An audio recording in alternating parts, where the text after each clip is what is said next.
tyranny requires constant effort. There's a whole galaxy out there waiting to disgust you. You're gonna tell me what this has really been about? When did you give him your code cert? Young. No, he's an ice cloud. What's his name? Name? Cloris. Cloris! Cloris! What are you doing? We found her! And who are you? Hey, look at me! Hey, look at me. Give me your hand. You heard it up top. That's right. We're back at it again in a galaxy far, far away, talking a Disney Plus series, Andor, here with your hosts. I guess Mon Mikema. This is Jakey and Andor. And we have a special guest, longtime friend of the That's right. show, friend in real life. If you'll introduce yourself, sir. I'm Krennic. Hey. Okay. Nice. That's right. It's our special Star Wars consultant, correspondent, Adam. Senior Star Wars correspondent Adam. Yeah. Of Cargo Bay. Anytime we talk a galaxy far, far away, we have to get the expert's opinion. It's good to have you back.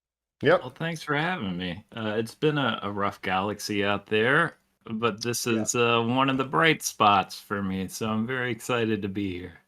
No, absolutely. That's right. Stoked to have you. We sent Colin to Narkina 5 this week for... I was wondering not if watching Colin the was show. also at Narkina 5 because my cohort BC, got sent away for some anti-imperial propaganda and sentimentality. You know, that's He's rebel serving, scum is gonna scum. a few years on Narkina 5. We'll see if we get him back. Right. That's right. As long as he And, stays on program, it should be okay. That's right. Don't want to get fried. And check out Adam and BC on the Cargo Bay, right?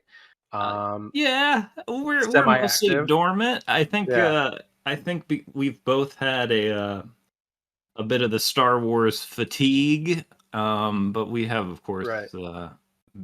we're Andor boys, the two of us. So this has Right. been an eventful couple months. And like you said, Yeah. it's been a rough ride for Star Wars lately. And, there's a reason Colin isn't here because he refuses to watch Andor to this day. And I will be yelling at him on this podcast and chastising him because I know he's going to listen to this. So whatever you want to say to him, feel free in the next, 2 hours. Yeah, Andor, we've back at it again. It is good Star Wars, like we said. Colin should watch. I don't know if he's gonna. And we talked season 1 with Adam last time, and Well, just on the subject of Colin, he says, well, I just, I'm not interested in that universe anymore or that galaxy. But I find it interesting because he never watched Andor season 1, but he did, of course, watch Ahsoka and The Acolyte, which we talked about on the show. Yes. Uh, But he won't watch Andor. He won't watch the best one. Yeah, I don't know why, but I think maybe it's if expectations are set too high, then he's going to be let down. I have a similar thing. Another friend of the show, Colin. We're calling them all out. All right. Kaita, friend of the show, he refuses to watch Andor because it doesn't have lightsabers, and I'm like, that's particularly what makes it great. Is it's not dealing with any of that. But he's like, I want a lightsaber, man. It's like, well, you're missing out. One of the best things about Andor is the use of blasters, the judicious and efficient use of blasters to blow people away in a very not cartoony way, and Right. very snap decision. It's a more realistic take on the Star Wars universe. And if you were just a regular person in Star Wars, the Jedi would be, at least at this point, just almost like a myth. They're all extinct now, and they were wiped out. And even in the height of the Jedi, they would have been seen as this very rare thing, right? So, and potentially, depending on who you are, just kind of hoity-toity space cops. Yeah, it could also be kidnapping cops, as we saw in The Acolyte. Yeah, child abducting. Which I liked in The Acolyte too. Yeah. Fair. And during the prequels, they were a bunch of space cops. We don't like. We talked about our favorite characters, Lonnie and Yord, the Yord Horde. Lord Horde. I forgot about Jackie Long. Jackie Lawn, Andor sorry, was Jackie an Lawn. How could interesting you show. forget? Yeah. Yeah, but now we're back to the grounded universe of Andor, and I'm someone who, when this was announced after Rogue One, like I liked Rogue One well enough, but I was one of the people who was like, who gives a fuck about Cassian Andor? Why are they giving him a show? But then after the season one came out and I watched it, I was all in, and I was very excited for season two. But how are you guys feeling before season one came out, post Rogue One and that, Adam? I was also very skeptical. I was kind of, why are we going here? Why do we need this? And there wasn't any indication because I didn't know who Tony Gilroy was. Mm-hmm. Wasn't any indication that it would be different than other Star Wars shows tonally. And then I went to one of the Star Wars conventions right before Obi-Wan came out, Mm. and Diego Luna was there, and they played a trailer for Andor, and I looked at the trailer and I was like, actually looks kind of interesting. That looks different and Yeah. practical, and maybe it'll Real be good. sets. Yeah. Yeah, Yeah, yeah. locations. What about you, Jacob? So I Oh, go was ahead. open to it at that point, but not Mm. excited. Yeah. Okay. Not a Michael Clayton fan, huh? Yeah, it wasn't at the time. Yeah.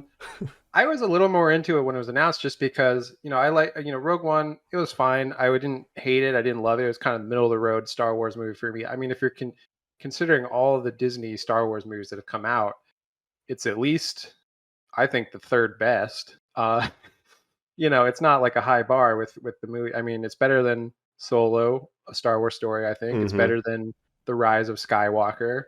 And I'll stop there. But I'm a big Diego Luna fan. Have been since I saw Y Tu Mama Tambien, 2001 movie that he did with Gael Garcia Bernal. Great movie. And so I've always been a fan of him as an actor. So I liked him in Rogue One. I was like, that could be an interesting, obviously it's not a character that a lot of people care about, but they could do some interesting things with it. And then when I saw the trailer, I was like, I'm really in on this, because the trailer looked great. Like you said, the physical locations and cinematography and stuff, it just looked really good. So I was like, could be interesting, like how the rebellion was formed, all that stuff. Like that's a pretty interesting angle. Yeah, and But season one. Oh, go ahead. when Disney bought Star Wars, I remember the night that it happened, the news broke, and I was with a group of people, and everyone was kind of rolling their eyes and like, this is gonna be awful. And I said, hey, if they make bad Star Wars movies, I'm gonna have a good time. But one of the things I talked about is I would love a political thriller set in the Star Wars universe, which was such a pie in the sky, like especially to imagine that they do it well. Right. But I was like, actually, those like Senate conversations and stuff, I want more of that.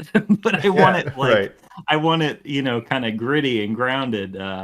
And that was my number one wish. But I did not think it was achievable in actuality. I was just like, imagine all the different genre pieces they could do. Right. Right. Of course, when Rogue One came out, it was sort of pitched as like, well, obviously it's the first movie set outside the Skywalker saga. And it was like, this is a different Star Wars movie. It's actually a war movie. It's really focusing on the wars of the stars. Mm-hmm. It's gonna have familiar music that's gonna like hint at the famous cues of Star Wars music, but it's gonna do something different. It's not gonna start with a scroll open, like it's breaking all the rules of Star Wars. And so that was kind of a big deal at the time. And when it came out, I was like, yeah, it's fine. It's decent.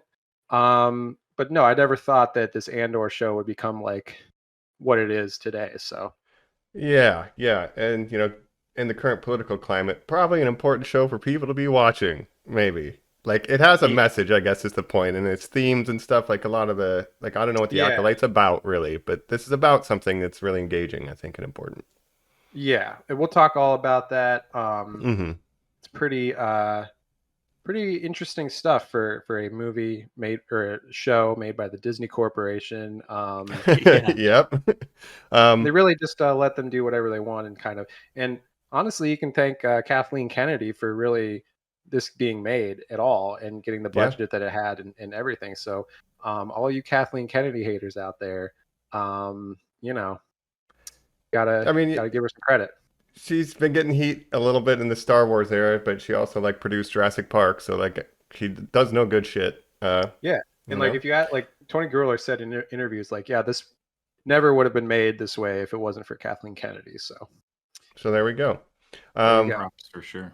But yeah, I guess we could dive right into it. I guess if we're good up top, and we'll kind of go through season 2 of Andor, leading up to Zero BB right after this. We're back. We're talking Andor season 2. The rebellion, the fire of rebellion has been started, and now we're trying to kindle that into an inferno across the galaxy. Season 1 was largely the story of basically how did Andor get wrapped up in the rebellion with Luthen and everybody, and then kind of this first act of insurrection or resistance. And what's the planet's name? Ferrix, yeah.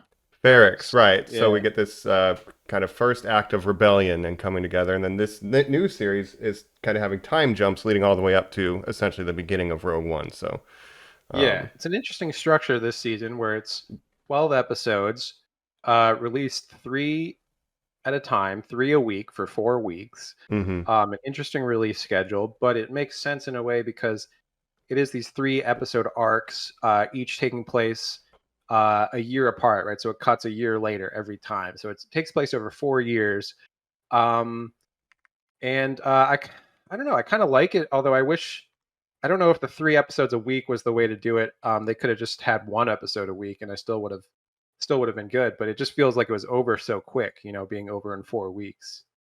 Or just make it one long movie, 1 movie a week. That's essentially what it is, right? Basically, we got a movie a week, kind of. I was skeptical of. I mean, that's basically what they did with the first season too, minus the year jumps. Each 3 episodes is kind of its own little movie. Right. But I was just so concerned because they kept talking about, well, this is going to lead right into Rogue One, and I was like, all right, well, I don't know how much we need to tie everything. Like, I was just worried it was going to be a big, direct preamble into Rogue One, and that would get kind of messy. And I was just worried about the production overall. The writer's strike happened. So I was skeptical of that format, but I did like the getting a movie once a week. That was more exciting to me and more manageable to kind of just, as someone who doesn't watch a ton of TV.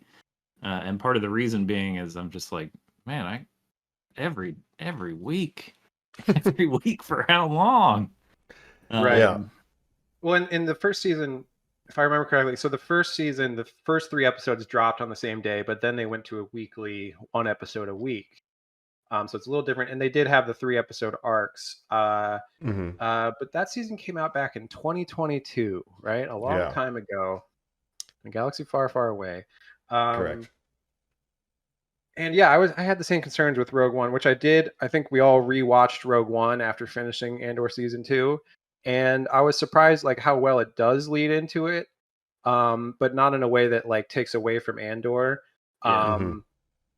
It's funny because Rogue One, you could say it's the actual finale of Andor, but it's like the main character all of a sudden becomes a supporting character, and Jyn Erso becomes the main character.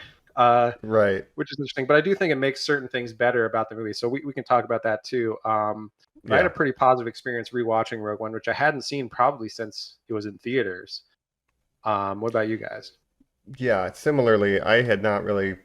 I've never watched Rogue One again outside of the time I saw it in theaters. Thought it was fine, but finishing Andor made me want to watch a movie that I never thought of. So good on them. It could have been a real like, where did Han Solo get his blaster situation, but it ended up not being that. So not really that, but it does. I think it deepens the character of Cassian Andor in the movie because now you're like, oh, we've been through he's been through so much. We've seen everything he's been through. Like, it's been such a long journey. We've seen everything he's given up. And then there's this Jyn Erso character that kind of shows up, and you're like, okay, well, I don't know as much about her. The romance angle is kind of interesting because it's like, obviously with Bix, his one true love, and then Jyn Erso is just kind of this girl that he knows for a week before he dies, maybe. Right. But there's certain things that work and certain things that don't work. Yeah, that movie it's pretty clumsy. I know that a lot of it was kind of re-wrangled in post. And you could always feel that. Like especially without the context of Andor, it's just kind of rocking and rolling from point to point as quickly as possible. The connections feel really strained between the characters. Like there are these dramatic moments where you're like, this doesn't feel earned. And Andor helps with that. Tarkin is a travesty. I really like despise that on a spiritual level. Yeah, that but still does not age well. No, it's just such an odd choice. He's in it a lot more than I realized too on the rewatch. I was like, I hate this every time it comes up. Yeah, he's important. But I do think the show helps that movie, even if I still don't love that movie to death. The things I do like shine a little brighter. And the romance is so subtle, if it's even there. Right. Like, there's one shot in an elevator basically that implies they might kiss. But I think you can interpret that however you want. More, you're having a realization that you're going to die in an elevator with someone. They meet over going these, down. Circumstances where they're doing a thing together, so they bond really quickly, and then obviously they spend their last moments together. But they didn't know each other that long, and obviously, and it's just another day for Andor, right? Especially after the show, this is just another mission. Yeah. Well, there's so many parallels and stuff with the show that I think deepen that character in Rogue One. But yeah, I think it was fine when it came out. I think Andor makes it a little better, but then I'm also like, well, this just isn't as good as Andor. Yeah. And so I'm kind of reminded of that. Like the writing isn't as good, and like I said, it's a bit of a mess. Actually, like from what I know, like when they were making it, it wasn't working at all. And then they had Tony Gilroy come on and do a bunch of rewrites. A fixer, yeah. Yeah. And so that's kind of what led to him making Andor at all. Is it like Tony Gilroy kind of saved Rogue One, and then they're like, "Do you want to do this show?" And I guess he read the pitch of the show Andor. He's like, "That doesn't work at all. Let me do this instead." And they're like, "Okay, yeah, let's do that." So thank you, Tony Gilroy, for saving Star Wars. Yeah, I mean, the thing to me about Tony Gilroy is that clearly he's a talented writer, but also he's not a Star Wars guy. And if this proves anything, it's just bring in some more people who aren't Star Wars guys. He obviously listened to the person in charge of keeping Star Wars canon or whatever. But I almost, there are parts of me, like, obviously this is my dream Star Wars show, but I would rather, in some ways, it would be so much easier to get people to watch it if it were just like, this isn't a Star Wars show, because I think, it's just a good violent political revolution show. Well, I think that's a big part of why it works, is that he's not a Star Wars guy. And like he said in interviews, I watched the original trilogy in theaters and I like them, but he's not a Star Wars fan in the same way that Dave Filoni is, right? So he's bringing a different perspective. And I think that's what you really need, like comparing this to like The Mandalorian or these other shows. Like, it wasn't made by a Star Wars fan. It was someone wanting to make a good thing within the Star Wars universe, but not so beholden to the ideas of Star Wars. But it rides that line where it is, fitting in canon. You get your cameos, your glup shittos, but it's not going overboard with that. Which Rogue One has a lot of, it's kind of glup shitto of the movie in some ways. Where it is. Hey, it's those guys from the bar that got in a fight with Obi-Wan. Yeah, did they get out of that city before it got destroyed? Clearly, they got out of there. Right. Yeah, what are you doing here? They mentioned General Syndulla, please report to the base, like on the audio. It's like, okay. Yeah. But rewatching Rogue One, I was like, a lot of those characters that kind of show up in the Rebel base at the end of Andor, you're like, oh yeah, they were in Rogue One. Like, obviously Mon Mothma, Bail Organa, but like even some minor characters like General Draven. I'm like, oh yeah, he was in. I mean, the biggest one is Melshi. Melshi. Just imagine being like basically a grunt soldier in a Star Wars movie, and 7 years later getting a call of like, hey, we actually want you to be in something that's way better and have a bigger part. And Melshi is just a guy that he met in prison on Narkina 5 and ends up joining the rebellion, and then I totally forgot he was in Rogue One as well, so that's pretty cool. Yeah, when Melshi showed up, I'm like, oh yeah, because I came back and then Andor gave him the gun that he stole from Imperial Boy. I can't remember names right now, but Yeah, so it is additive in that way. So it'll be spoilers for Andor season 1 and 2, and probably Rogue One at this point because they are Yeah, tied together intrinsically. it's all kind of one thing, and you could actually start with Andor season 1 and have an unbroken narrative all the way through the original trilogy, right? Because Rogue One leads right into A New Hope. Mhm. So you could just watch it as one unbroken thing if you wanted to. Well, I'll wait until we get to spoiler country. Yeah. Fair. But yeah, I don't know how to really break down. We have 3 kind of mini arcs. They jump through time, but it's all kind of one show to me right now. So I think it's going to be pretty freeform generally. But I think what we could do is lift the spoiler. We're going to lower the spoiler shield as it were. Yeehaw, we're in spoiler country. Yeah, that's right. That's right. Space Western Edition. But yeah, Andor season 2. Who remembers how it opens? I know they steal from Zack Snyder's epic. We get wedding. We have Wheat Planet. Right, how Rebel dare they do that? Steal from Rebel Moon. Well, let's talk about we can talk about each of the arcs. One by one. So I think the first arc is the weakest of the season, and I kind of felt that way about season 1 too, where it kind of starts. It's not bad, but it starts a little slow, but then just gets better and better, and kind of peaks with arcs 3 and 4. And that's kind of what season 2 is. So you're like, why are they spending so much time with? So Cassian starts. He's lands on this planet where these 2 rebel these factional battle between these rebels. A TIE fighter, which is sick. Yeah, the opening is a great opening. I go in with all my apprehension, and then they're like, Sinar fleet systems, and I'm like, oh, cool. He's in a TIE fighter flight suit, and I do think the opening is a good moment to show Andor has had growth in between the seasons when he's kind of recruiting this defector and knows what to say as a little bit of a leader, being like, look, you have to do this because otherwise you'll hate yourself forever. You are.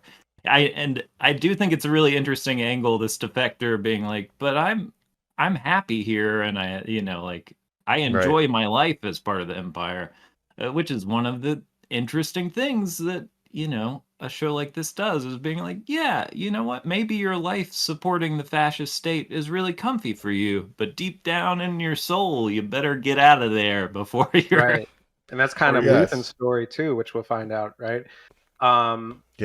He steals this experimental TIE fighter, right? Like it's like a new TIE kind Avenger. of the TIE Avenger. It had just finished being assembled. This Avenger. He doesn't know how to fly it. We get a little action sequence. Yeah, that's all super fun. He's like, what the fuck? These aren't the instructions that I had? Yeah. But yeah, we're seeing him now as an experienced captain in the Rebel Alliance doing missions. So, season 1 was all about him joining the rebellion and becoming this character. And now he is this character, and he has all this experience and stuff. So that's cool to see.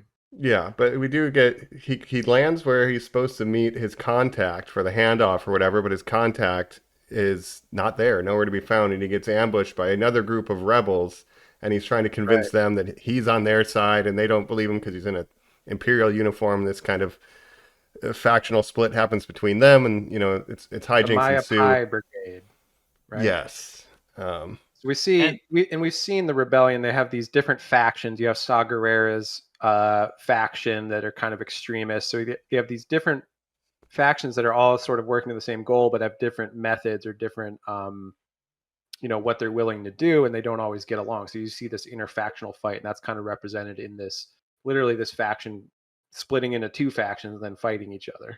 And not everybody has all the same information either, is an issue. Yeah. And I think that sequence is a little bit clumsy, but it still is illustrating the point well of like, hey, it's not easy to organize people. And what I was scared of is that moment was going to be an opportunity for Andor to show that he is a leader now, that he can unite these groups, that he can save the day. And instead, such a breeze in my face of, oh, right, we're in good hands, is instead Andor just murders one of them and gets at it. Yeah, he says, fuck these guys. Yeah, he does not have time in this rebellion to to play it safe. If someone's in his way, even if it's morally great to do so, he is going to commit murder and continue his mission. Yeah, Is- and There's that's no something that's a question that reoccurring he shot theme. first. Yeah. Yeah. That's his And I mean, superpower. Is that's how- the Shooting evil first. dispense of people. Yeah. Yeah, that's For really sure. how Andor season 1 starts, where he kills the guards looking for his sister, right? The inciting Yeah, incident. the Rent-A-Cops. Yeah. Rogue Yeah. One, it's the same thing. He kills the contact because he has a broken arm. Right. So that's And very clearly It's his defined. move. Yeah, And that's something, it's you know, his move. him and Luthen have in common, where Luthen Uh-huh. recruits him, and like that's Luthen's whole thing, is that like, yeah, if you're in our way, we're gonna have to kill you, and like it's not the morally correct thing you do, but when you're fighting like a galaxy-wide fascist empire, like you have to do things that you might not feel comfortable with, but it's what needs to be done. And that is, I would say, the overwhelming theme of the show. In fact, we are directly told over and over that the Alliance needs Andor so badly for that reason. And Yeah. the show reinforces over and over that these heroes are imperfect, but actually they are correct. That they are doing what they have to do, and that non-violence is not an option, in this There's no- galaxy. Yeah, there's no morally correct way to fight fascism when you're such an underdog in this fight.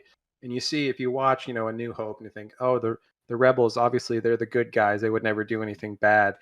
But you see these different factions of the rebels, like they don't all get along. Like the rebels on Yavin don't get along with Saw Gerrera. Like they want to do the same goal, but they don't have the same methods. And they see Saw Gerrera as an extremist and a terrorist. One person's terrorist is another person's freedom fighter, right? Right.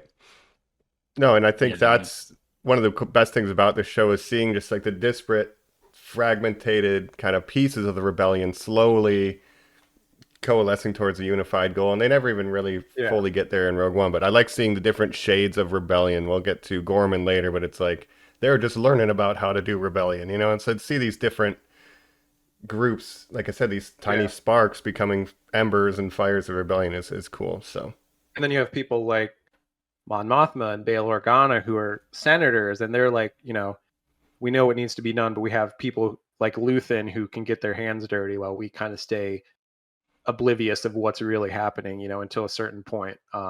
right. It's just interesting the different shades of like rebellion, like what needs to be done, Yeah, like in season 1, Mon Mothma has to essentially like betroth her daughter to this guy she hates, his son, to secure funding and a back channel of money for the rebellion. It's like what do you sacrifice? Yeah.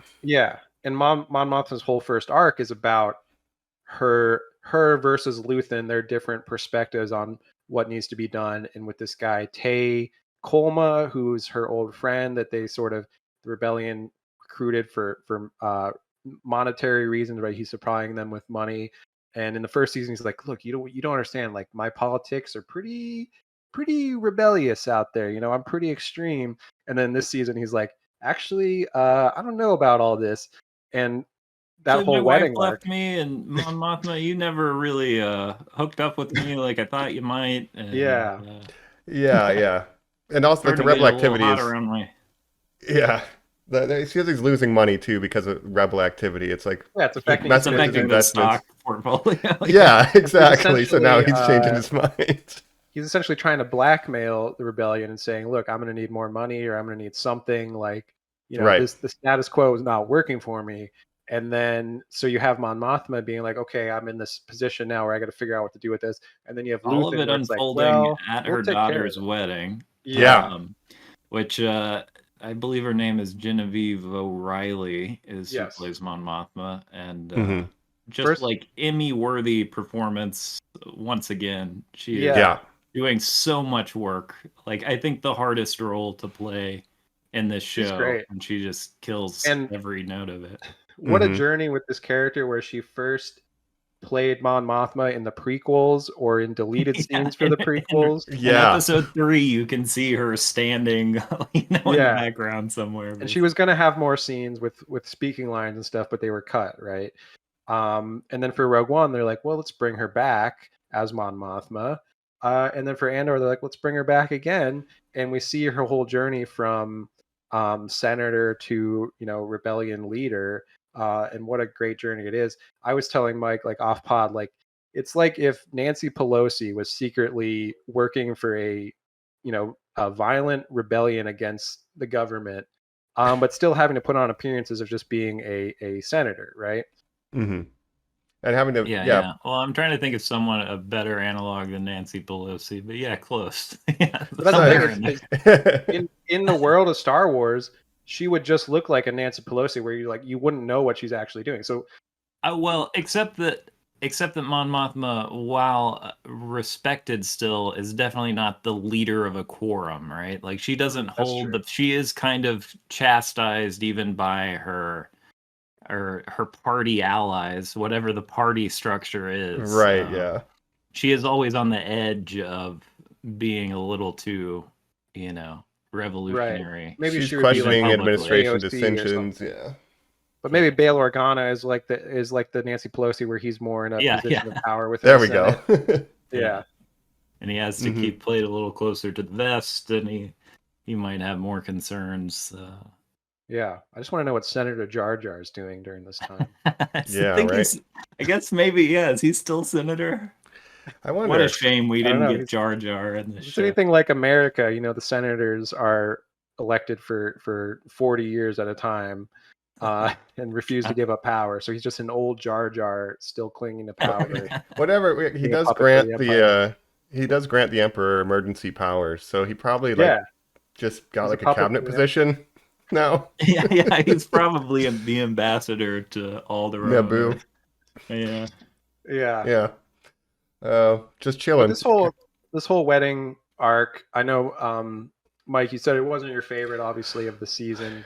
I wasn't loving it, but I do appreciate the performance of everything under the surface. I just thought it took a long time to do the wedding. 3 days of a wedding. I get that it's a space wedding, and that took a little longer than I would have liked.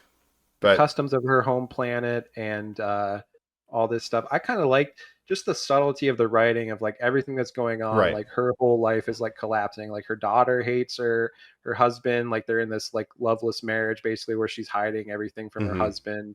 Her husband has a great speech, partying. Yeah, which again adds depth to his experience. Like he's just a guy who just wants to be rich and enjoy it because he's like, look, this world sucks. You might as well make the most of the little things that you can enjoy, right? And he has a very touching speech where he says a lot of truthful things, and even Mon Mothma is touched. But that's one of the strengths of the show, is these characters are painted with enough depth that they're not cartoons, and the show insists, they still deserve what they get. You can relate to them, and you can understand why they were steered into doing the wrong thing, but that doesn't mean that they don't deserve the blaster. That's right. No, and I think that's what this show, again, it's one of the huge strengths, just as you're saying, because normally Star Wars would be considered, it's very black and white. We have good guys and bad guys, and the way this show lives in the gray, it's so excellent, and strength of the writing is testament to that. Yeah, absolutely. And so they're going, they're doing all these customs and living this. I got a statue. There's only 3 of them. Luthen brought it for me as a present. Yeah. That's why Luthen's there. Luthen, the art dealer. Yeah. The always glad to see more Luthen art dealer. Yeah. Yes. Wheeling and dealing. We see, of course, Mon Mothma's cousin, Vel, the revolutionary Vel, a character I like a lot, of course. Mm-hmm. What else? She's like the intermediary between the upper class and the boots on the ground, because she kind of has a foot in both worlds. And she has to do this double life, right, where she's living this rich lifestyle, but then is also doing actual revolutionary stuff. The other plot line that's going on is Andor's family, quote unquote, Bix, that's right, Brasso, and the droid. They are on a planet, and they do not have their papers to work on that planet, and Imperial inspections are coming through. Nina Rao is the planet, the wheat planet, I guess. And in if this would have come out 2 years ago, it still would have been poignant. But it coming out now, it is, it's insane. Chilling to watch as the Empire rolls up and does inspections, and officers use their power over people to get what they want. and Yes. manipulate them and dispose of them. It was funny when the Empire rolled up to do inspections, I thought, they don't have as much firepower as I'm used to seeing in Los Angeles when like a raid takes place. Right. I'm like, we're more militarized than the Empire. The Empire, for sure. They're spread pretty thin because they have to cover a whole galaxy, right? Yeah. Yeah, this is the wheat inspecting division. They don't get all of it. This isn't L.A. Of Coruscant, I bet they roll pretty deep. Yeah. But again, what I love about, I've said it a bunch of times, but the writing of this show, it's so nuanced, and it doesn't hold your hand with everything, right? It doesn't spell things out all the time, but you sometimes have to make connections of like what's going on. And so you have this this family that's like hosting Bix and Brasso and whatever their names are. And at first this guy's like, yeah, we'll protect, like, we're going to protect you. We're going to do whatever we can.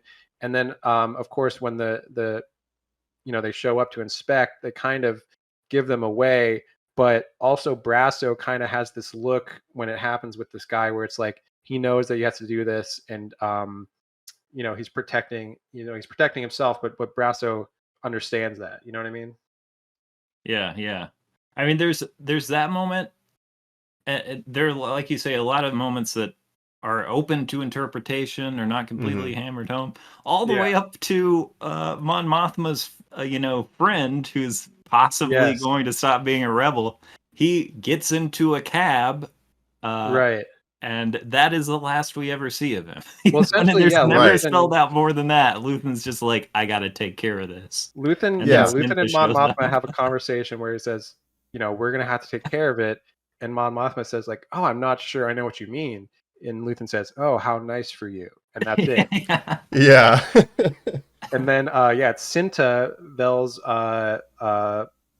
partner, and also another revolutionary who's at the taxi driver that picks him up, drive him away. And then you have to make the assumption for yourself what happens to Tay Kolma, but it doesn't spell it out for you. And I like that it's not like it's trusting you to be, it's trusting that you're going to pick up on what's going on. It lets the impactful moment be seeing Cinta's face look out from the cab, and you're like, oh, yeah. There's the moment of impact versus, Yeah, and you have this guy essentially threatening to do something unless, certain things are changed, like he's given more money or something like that. And so Luthen sees that, we'll get rid of him, obviously. Mon Mothma is not thinking that. She's like, well, how can we appease him, right? And Luthen's like, look, this is how we appease people. We get rid of them, so they're not a problem anymore. And that's kind of the push-pull between their methods, yeah. And that's basically that's most of the wedding stuff that happens. Mon has a fight with her daughter, and it's tragic. And then back on the wheat planet, Andor is racing back in his TIE fighter to try to save the day. We lose Brasso, one of my favorite characters. He's gone. He's dead. And Bix has just recently fought off a sexual assault attempt by an Imperial officer. Yeah. So this was something I didn't think I would see in a Star Wars. Yeah. Yeah, it caused some discourse where it's like, should the Star Wars universe contain this element? And I say, why not? Because you're showing the realities of war, right? This is one of the realities of war. And so abuses of power. Yeah. You see people being killed and stuff. Why not? This is something that happens in war, and it's a harsh reality of life that we have to show, and like any other. So, yeah, I wouldn't say, like, obviously it doesn't belong in all Star Wars properties. I wouldn't want to see sexual assault in the Skeleton Crew, or anything, right? But this is a different, different Star Wars things can be for different audiences. Obviously, this is a more mature, grounded Star Wars. And when our heroes are making real life compromises or compromises that mirror those of revolutionaries in real life, you have to see what the threat is, that they're, the dominance and the horror that is the Empire landing on your planet, and then you're at their mercy, and whatever creep has a badge on, you know. See, the captain of this inspection team or whatever, using a small amount of power to do this, and it's like, that's something that would happen. The stakes are, in season 1, they show us the El Salvadorian prison that awaits any resistance. Like, Yeah, what'll right. happen. So like the stakes have been established. So it's like these characters are making, big life Yeah. decision. Like when she fights back, it's either he dies or I am fucked for life, right? Yeah. So the And stakes are Bix quite does high. have a lot of I feel bad for tragic Bix. storyline. She deals with sexual assault. She deals with drug PTSD. addiction, PTSD. Torture. Yeah, Yeah, that torture machine's crazy, dude. Yeah. Right. Still intense.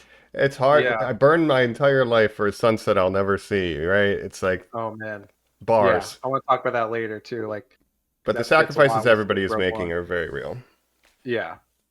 And that's basically it for the first 3 episodes, right? The payoff Andor of rescues Bix. And... Yeah. The TIE fighter making the Empire squirm was very cathartic. When Andor does show up and is just picking them off from the sky, that was great. Yeah. Again, this first 3 episodes, not my favorite of the season, but I still enjoyed them. And I think actually I did like the wedding stuff because you just see and you see the people living on Coruscant, like how they're living under the Empire and stuff like that. And then Mon Mothma's big moment after having this Luthen discussion where it's like, yeah, we're getting rid of Take Holma. And then she's immediately just like, okay, well, I'm just going to get drunk and like dance my problems away to this techno song because my life was essentially falling apart. And sometimes you just gotta, yeah. This is a moment that could have been absolute schlock for me. Yeah. I could have despised this so much, but again, her performance is really good. It's really, she pulls it off. I liked it a feels lot. real. Too. Her Yeah. despair and relief. First of all, I like the song. Like it's kind of a banger. Yeah, they reused the season 1, so I think we had a different composer on season 2. Yeah, so and that's maybe one of the worst things about the season to me is the best musical moments are borrowing music from season 1. I agree with that. They had in season 1, their composer was Nicholas Britell, who is a composer I like a lot. He did the music for Succession, which had really good music. He did the intro song, which became kind of a something online. Like it's a really good, like he's a really good composer, but they weren't able to get him for season 2 due to scheduling, I think. So they got another guy who reused some of the themes from season 1, and also I just think the original stuff for season 2 is not quite as good as the stuff from season 1. Yeah, so I agree with that. Fair. But yeah, that's almost banger, and then just dancing your problems away at a wedding, like that is relatable, and just getting drunk and saying fuck it. Like my daughter hates me, and the daughter relationship is interesting too because like in season 1, like she wants this arranged marriage essentially, which is the custom of Mon Mothma's home planet. She wants to be a trad wife. Yeah, she wants to be a trad wife, and then her mom trying to like talk her out of it and be like, look, you don't have to do this. She's like, no, I want to do this. Like you're the one who doesn't want this for me, but it's like my life, and like this disconnect. Like it's such an interesting angle where a more generic way to do it would be like the daughter not wanting to do it as much. So it's just an interesting that like, no, the daughter wants to be a trad wife. She doesn't really know what she's getting into kind of, but she's kind of being like, yeah, I want to be like dad and just like drink my problems away and live in luxury while the world kind of like burns around us. Yeah, and she's part of that maybe because Mon wasn't around enough to have a strong bond with her daughter. She's too wrapped up in the rebellion. These people, these revolutionaries, sacrifice their families for the cause. Yeah, at the end of when she goes to Yavin, at that timeline, like she's left her entire family behind forever. For this cause. In that, not to jump ahead too much, but in that last sort of montage in the last episode, we see her husband with a different woman now in a car. He is with his son-in-law's mother. That's who he's with in that car. Okay. Right. Just drinking and being like, yeah, this is... But what's interesting is I actually was reading an interview with Tony Gilroy where he said they had an idea, they didn't film it, but it's headcanon for him, but it didn't actually happen. But there was going to be a scene with Mon and her husband where her husband's like, look, you didn't have to hide what you're doing. Like I knew the whole time, like I would have supported you. And it's kind of like, oh, maybe, there was more going on with this guy than we thought. but that obviously didn't end up happening. I'm glad it didn't make the show, but I feel the richness of character in him without needing that, Absolutely. Yeah, it's like she never could trust him enough. Like he was there, she just never made the ask, right? That's kind of deep. Yeah. And he might have been lying in that scene too. Absolutely. He's very charismatic, but doesn't seem like the most trustworthy. Right. That's we very should true. also mention in these first 3 episodes we have Orson Krennic, director Krennic, showing up, and have this this Imperial meeting scene, which I think is also so interesting, where they're talking about Gorman and the preparations to potentially mine the planet of Gorman because they need this rare mineral. Drill, baby, drill. Drill, baby, drill. Because of course they're building the Death Star. That's the whole thing leading up to Rogue One. And they need this mineral from Gorman, but of course mining it will destabilize the planet, make it unlivable. So they need to basically destroy the planet, and they want to do that without arousing suspicions before it's time. And they want to create a rebel group. They want to create a rebel group that will give them a PR excuse to commit genocide. This is like straight out of the CIA's playbook. The Cold War flag event. Like I love it. They get the PR guys in that meeting, and even Krennic is like, "All right, we get it. We got it." Like even he's grossed out by how eager they are to to put the spin on it. To wash. Deidre Miro's storyline in this arc is being a part of this meeting. Her and Cyril Karn are now in a relationship. Our favorite fascist power couple from season 1. They found love in a hopeless place. Yeah. But it was her idea to basically, we need a rebel group that's like going to do the wrong thing at the right time, right?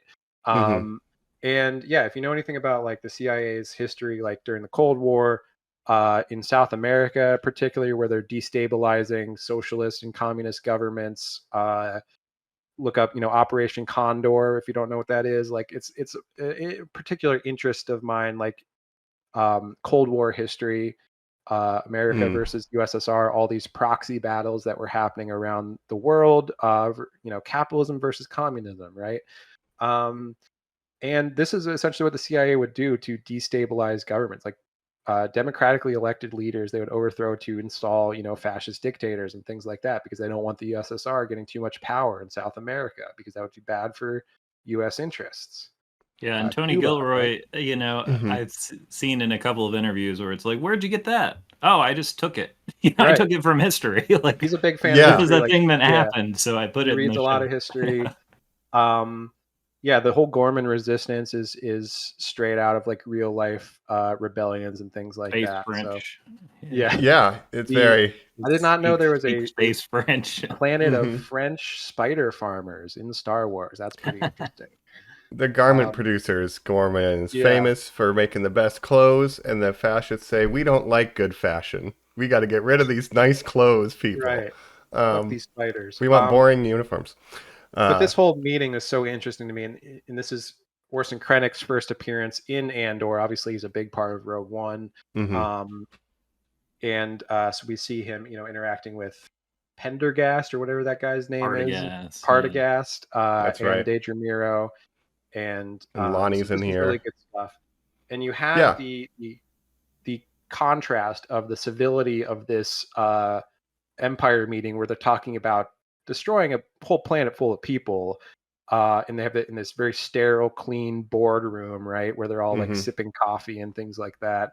Contrast with the rebellion, who's just out here like doing whatever they can, scrapping things together. Like it's quite a contrast, right? They're in the shadows and the Empire's out in the open, like just broad daylight in the meeting room. We'll destroy a planet. Meanwhile, everything is in a back alley. Yep. And the Gormans are shown to be like chill people. We just make clothes. It's pretty chill. Like not like they're non-violent generally. Like they're just chilling. And so we need to produce an event that will allow us to bring the hammer down. So they get Cyril kind of interacting with their rebels, and at the same time, Cassian is sent there to see, hey, are they like ready to rebel? Like, do they know what they're doing? Well, that's the second arc. And Right. I just want to talk one more thing about Daedra and Cyril's relationship. We have a scene with his mom, who is a character in the season 1, right? Who's Oh, a yeah. wonderful, overbearing mom. Yep. What's that? A wonderful character. Yeah. Yes. Great performance. And so they have this dinner scene, and then you have the interaction between Daedra and his mom when he sort of leaves the room, where she kind of puts her foot down and is like, look, I'm with your son now, like we're gonna be doing things my way now. I can ruin his reputation like in an instant. Yeah. I have the cards here. And as we see, like, she's keeping Cyril in the dark about what's really going on with Gorman too, and that's a big thing. And he's becoming sympathetic to the cause a little bit. Yeah, and we get another kind of shocking moment where he kind of chokes her, assaults her, and it's like, why didn't you tell me a little later? Like, he is like, why am I being kept in the dark? Because he doesn't know. He's just a sad little fascist boy who thinks he's more important than he is. Right. This is what's so interesting about even the most faithful Empire soldiers, the most faithful fascists, are like used by the system. Like, they're all obviously careerist, ladder climbing, bureaucrats who are trying to, improve their careers in different ways and things like that. And Cyril just believes, like, yeah, if I do things the right way, like, I'll be promoted within the Empire. I'll get a position of power. Like, I'm with, Daedra now. We're doing great. Like, I'm in a great relationship. And then slowly, like, his life is just broken down, ground down by the machine that is the Empire. Loyalty and Daedra too is not capital in the system. No, it is not even between him and Daedra. There's no loyalty, actually. Right? We see. It's like it's that meme with the astronauts holding a gun to their back, right? Where it's like fascism eats its own, right? Where it's like Cyril, then Daedra, essentially Krennic, leads Darth to Vader, Cyril's death. Krennic, Grand Moff Tarkin, and then Vader. Yeah. So it's just this thing of like, even Krennic thinks he's safe. Like, I'm a high up position. Like, I'm the director. I built the entire Death Star. Like, that was me. And then Grand Moff Tarkin at the end of Rogue One just sacrifices him, and you realize, oh wait, I was just another cog in the machine that is expendable. Oh, okay. I'm just realizing this 2 seconds before I'm incinerated. Pendergast thinks the same thing. I like seeing that. Like, every rung up thinks they're untouchable until they realize, oh damn it, we're all disposable, and this is horrible. Yeah. And when we talk about the ultimate fate of Cyril and Daedra, like, it's so good. Like, Cyril's ending is incredible, which I don't want to jump ahead too much, but let's talk about the second arc. Yeah. This is where we start to get Saw back in too, correct? Yeah. Saw Gerrera. I don't remember, again, the clearly defined lines, but we're definitely, I have friends everywhere. He's auditing the Gorman resistance, and Cassian doesn't think they're ready. Right. They send Cassian to suss out, like, the revolutionary movement of Gorman. It's like, well, their hearts are in the right place, but they have no experience. They don't know how to do missions. They end up He's also Vel just and kind of Cinta. Exhausted and wants to be with Bix for a few minutes. He's burnt kind out. Of like, he's like, I'm out. Like, after this, like, he keeps trying to get out. Being used by Luthen, and Luthen's in his eyes spying on Bix, and definitely is. There's tension between Luthen and Andor at this point, and Andor is ready to stick with the rebellion and maybe take a break. So he backs out on Gorman, and so in is sent Vel and Cinta to run an operation to steal a bunch of guns for the revolution on Gorman. So essentially, the Empire is secretly building a armory on Gorman to prepare for this, top of a monument to a genocide that Tarkin committed on. Or have, not the genocide, just a mass killing of people. Some years ago, Grand Moff Tarkin wanted to land his ship on Gorman. There's been protests on Gorman of the treatment of the Gorman people, and so a bunch of protesters are in his landing zone. Grand Moff Tarkin says, well, just land anyway, and killed a bunch of people, right? 500 people, yeah. And so there's a monument there, and that is where they are building their armory.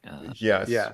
And the resistance on Gorman is made up of, like, seemingly the mayor of the town, or, like, some political leader and underlings, and they're infighting some, and they're trying to decide, like, are we really gonna, set the powder keg on fire? And so, Right. there's Like we're a tension bunch of there. like fashion designers and garment makers and stuff. We're not really prepared to be an armed resistance, but there's some younger people that want to do that. Then there's some older people that are like, wait a minute, like let's talk about this and stuff. And that's when the rebellion comes in with Luthen's people and Vel and Cinta showing up and be like, look, we're gonna run this mission, listen to us, like respect the chain of command, all that stuff, right? Right, but then on the flip side, this is all being co-signed by the Empire with Daedra's team, and they're like, yeah, we're sending them we know they're gonna steal it. Let's send them the guns, get them the Yeah. guns, so that they will So rebel. this is Like, the so this is whole all false a flag. part of their Yeah. plan. Yeah. And that's the whole plan with Operation. yeah. Sorry. Well, with Cyril, so Cyril, obviously, Daedra is keeping him in the dark about certain things, and they're sending Cyril as like, oh yeah, go listen to the resistance, see what Go they're, to the meetings. yeah, go to the meetings. You might get, you might learn something, and then he's sort of getting sympathetic to their cause, but not understanding the full scope of what the Empire is planning to do. Uh, there's a lot of layers here, right? Yeah, he's like the general manager of Gorman at this point. Like, he has a little desk. He has a nice little desk, Yeah. six direct reports or whatever, and he's like, "This is great." Yeah. He just wants to Go do his meetings. job and yeah, be Yeah. the fascist overseer of Gorman and be like, look, everything's running smoothly, everything's running efficiently. So But he he's doesn't there know. spying on the rebel operation Yeah. when it is executed, and it is successful, but Cinta is killed by a trigger-happy rebel. Or, Yeah. And this is where they um, specifically like, Yeah. look, no one has blasters except us. Like, respect the chain of command, and then something is going to go wrong. And a young, brash guy who's just excited to start a revolution accidentally shoots Cinta and kills her. And of course, right before this, we had a kiss between Vel and Mhm. Cinta where they sort of make up after not seeing each other for a long time. And after that, I was like, oh well, I think one of them's probably going to be doomed. I don't know. Like that's usually how it goes, right? I was bummed out though, yeah, when Cinta bit it. I felt bad for Vel. It's like Absolutely. we can't yeah. have nice things in the revolution. No. But it's messy business, like, yeah. And that kid was getting yelled at before, like, yo, just follow command. And of course, he makes a mistake to get somebody killed. Yeah, so they know that they're building an armory, and they're like, "Look, we're gonna hold up one of the shipments and just steal all the weapons and stuff." And of course, the Empire knows that they know this, and they knows that they're planning to do this, and this is all part of their larger plan to foment insurrection and eventually use that as an excuse to basically persecute the Gorman people and commit Basically, genocide. yeah, just you could do a martial law on Gorman and then strip mine it and whatever. Yeah, Andor gets sent back in because they know Dedra is there. So yes. they're like, go kill her. It's like, We know where she I mean, is. Detra Miro, she's been obsessed with finding Axis, right? Axis is, you could say it's Andor, you could say it's Luthen or whatever, but she's been chasing the ghost of Luthen, Andor, like this whole thing, like since season 1, right? Her and Cyril, like, and Cyril's tragic end is so incredible to me, where Cyril has been obsessed with catching Andor this entire show. Well, just to jump right? us right there, Yeah. the weapons are at it. There's a protest. I think the this is crowd work is incredible. not nearly as good as the season 1 protests. They're chanting, "We are Gorman. The galaxy is watching." Yeah. And it feels a little like non-organic to me, and it's clearly dubbed after. Like, this is the weakest part of this arc. Is just like the crowd work is a little messy, and there's a lot of it. Right. It's fine. I was just like, this isn't like the protest at the end of season 1, which No. Well, that was really good. But they're supposed to be disorganized, and they're protesting them in the square, and the Empire is getting ready to fire on them, and the guns are being passed out in the crowd. And what's so chilling to me is the Empire knows this is happening. They have all the KX droids ready to go here. So Daedra kind of gets over. Like they send another guy to be like, look, he's going to control, this whole thing. And so she's kind of overstepped in her role. She's like, what's going on? What's going on? They send this platoon of young, unexperienced Imperial soldiers fodder, yes, Mhm. into the crowd to do crowd control, right? And they say, "Don't worry, just go out there, like get the crowd under control." Do the riot control, Meanwhile, yeah. yeah, they're causing this. They're blocking off the exit with stormtroopers. They're They, kettling them. They're kettling yeah, them into a small plaza where they have yeah, vantage point above them. Yeah. right. They're setting a trap for them essentially, where they're locking everyone into this small area, and they fire a shot at this patrol, which essentially starts this whole tinderbox, right? And so Mhm. it really is a false flag where they start shooting, and that causes the patrol to start attacking the civilians. The civilians start fighting back, And now and it's then they send self-defense in the on part of chaos the droid. Empire. Exactly. Yeah. Again, Um, meanwhile, Andor's on planet to kill Daedra. Like he's on an assassination mission because they're like, look, Daedra Mira was found on Gorman. This could be our only chance to get her, right? And so he's there with his little sniper rifle, being like, yeah, we got to get his Daedra Mira. hotel is located in the plaza, unfortunately. So Yeah. he's like in his room trying to take the shot or whatever, biding time, and then it's like, oh God, am I getting trapped in another riot? And he's just like, Yeah. this is horrible. But the buildup of what the Empire is doing is like so chilling to me, where it's like, Mhm. yeah, they know how this is going to go down, and they'll sacrifice their own soldiers to make sure this goes down, and they have no qualms about doing that. Mm-hmm. Almost, And then almost seems familiar. almost Yeah. seems familiar. And even having someone overstep Daedra, because they don't want her to have all the information on what they're really planning either. Like they're giving everybody just enough to do their part, Right. but never enough to put the big picture together. They don't Daedra's have not clearance telling for that. Cyril. Yeah, Daedra's not telling Cyril everything, Pendergast's and not they're telling not her telling everything. her everything. Right. So Right. it's just no one has the full picture, but that's And Cyril's purpose. in the crowd watching all this happen, kind of realizing what's happening. His new friend-ishes in the Yes. resistance are yeah. around, and he's watching the Empire crack down, and And he's like, just wait a trying minute, to decide, what am I gonna do? I like It's- the Empire, but I didn't think they would do this. It's that peep show meme. Wait a minute, are we the baddies? Like he's having his "Are we the baddies" moment. Like, hold on. Right, and realizing that his partner has not been honest with him. But the ultimate irony of his whole arc, right, is that he's been chasing Andor since episode 1, where he's like, we need to find out who killed these security guards, right? Mm-hmm. This elusive Cassian Andor that he doesn't even know who he is, but he's been chasing him for 2 seasons. Finally, they run into each other on Gorman. And they have their climactic fight, right? Mm-hmm. And so he just kind of forgets everything that's going on. He just sees Cassian, and he kind of goes red. He starts seeing red, and he's just like, I'm just gonna kill. Like, this is my chance to kill Cassian Andor. Finally, I've caught him. Mm-hmm. And so they have this big fight.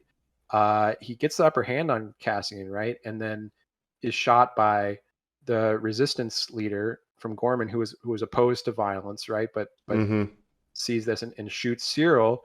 And as he's dying, Cassian says, Well, it's "Who right are before you?" he dies. Oh, It's- right. It's right before he He's gets got shot. the gun. He's got the shot lined up on Andor. Yeah. Basically. And Cassian's just Andor's confused. He's like, "Who are you? Like, what? Yeah, you're not what's dressed going as on?" an Imperial. Yeah, this random guy, because Cassian doesn't know who Cyril is this whole time. Mm-hmm. And so Cyril, realizing that his whole life's like mission to get this one guy, and this guy doesn't even know who he is. It's just Yeah. it's incredible. Totally meaningless. Yeah, I literally And then don't he's- matter. And then he's unceremoniously shot in the back of the head. Something the show does well over and over is death is never satisfying. There aren't, like last words that make something, feel Right. better. And it's never heroic or climactic. It's always just and before this, kind of unresolved and oy noy. Yeah. he confronts Daedra and says, like, what's going on? Like, she's like, don't worry, like, we're getting out of here, we're going back to Coruscant, everything is going to be great, just we got to get through this, everything's going to be fine. And he's like, no, I don't understand what's going on. And that's when he chokes her. He kind of maybe likes it. They have a weird, Yeah. sexual Weird tension power throughout. dynamic. They do, yeah. Turn the and lights he off. leaves. He leaves Yeah, the oh my God, Imperial that's right. outpost or whatever, and goes into the crowd. And Daedra knows he's leaving and still has to like order the attack and be like, "Look, Cyril's out there. there's nothing I can do at this point. So essentially knowing that he's not going to survive at that point. Yeah, she makes her So it's her choice. choosing the Empire over her relationship with Cyril. Mm-hmm. And then him seeing Andor, them getting in that big fight, and then Andor saying, "Who are you?" And that's it's that what an end. I literally never think about you. Yeah, it's like, who are you? It's the Yeah, Mad like, Men thing. Like, correct. I feel pity for you. Like, I don't think about you at all. Right. Yeah. And then the Empire is just going to keep on churning. The machine will continue. His death is literally meaningless. All of his obsession, it kind of dawns on him in that one line. Yeah, who are you? Like, damn. And what an his incredible mother, character. he dies as a rebel to the Empire, or at least as someone who was at the protest, and that is his legacy Literally of failure. Dressed as a rebel. Nothing he did mattered in this whole Tuesday. But like, what a fascinating look into the psyche of this character and the way it ends. Like this, I can't imagine this character being in another Star Wars property where it's like we spend so much time with him. We see his home life. We see his relationship with his mom, with Daedra, like all of this just to end this way in such an anticlimactic, tragic way is just incredible writing. That's one of the great themes. Like they make him relatable early on. Like, man, his mom is annoying. This guy, they're giving him a hard time. Like, go ease up on Cyril, you know. But you see the way he's indoctrinated. Yeah. And for all his humanization, you know, his end is brought upon by his continued self-righteousness and hatred of, you know, anyone he sees not following, you know, the letter of the law as he would. Look, why can't people just fall in line and get with the Empire? Like, I don't understand. Exactly. So dirty rebels. Yeah, I think I can't remember if it was said on the show or someone reviewing it. They're like, yeah, fascism is built by sad, scared little boys, and like that's Cyril in this. Like he just wants the answers. I just want to know what I'm supposed to do. If I follow the rules, I'll be taken care of. You know, like you said earlier. So, and ultimately, his life was meaningless. Like no one in the Empire will remember him. The Emperor doesn't know who he is. Darth Vader doesn't know who he is. Like he will be forgotten in the history of time. You know. Yeah, and maybe if they didn't shoot him, could they have converted him? You think?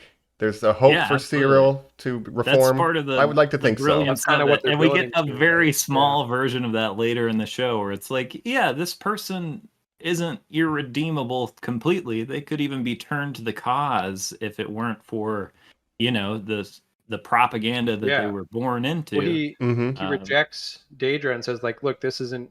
I don't know. First of all, he's mad about being kept in the dark, right? He doesn't know what's going on, but also he's like, this isn't what I thought it was, you know, like I didn't think the Empire would do this.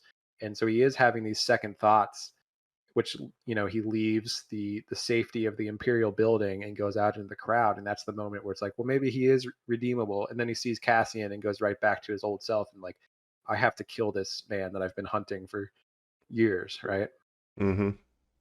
Yeah, what a well-written character. Yeah, well, seriously. Yeah. In a Star War is... In a Star Wars. An incredible I think Daedra is incredibly written character, and her ultimate fate is equally like tragic and anticlimactic. It's like you can choose the Empire over your loved ones. You could choose the Empire over humanitarian rights, but you may choose the Empire. The Empire is not going to choose you. The Empire will never care about you. Yeah, right. Your loyalty to it it's not reciprocal. And that again, even Krennic, that is just in every you know, historical power structure, regardless of ideology. When it is run by, you know, people at the top with ultimate power, you know, everyone who gets in the way is picked off at their whim as soon as something goes wrong. As soon as your utility is outlived. Yes. Yeah. If only, you know, in the real world there, you know, there was some kind of mirror to like all these bureaucrats trying to make government run as efficiently as possible for on the whims of two maniacs in power, right?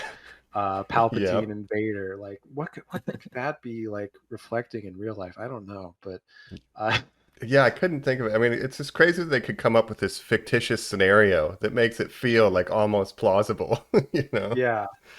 Great job, Tony Gilroy. These things happen almost as if history repeats itself, and you could write this show years before now, and it would happen to be very poignant.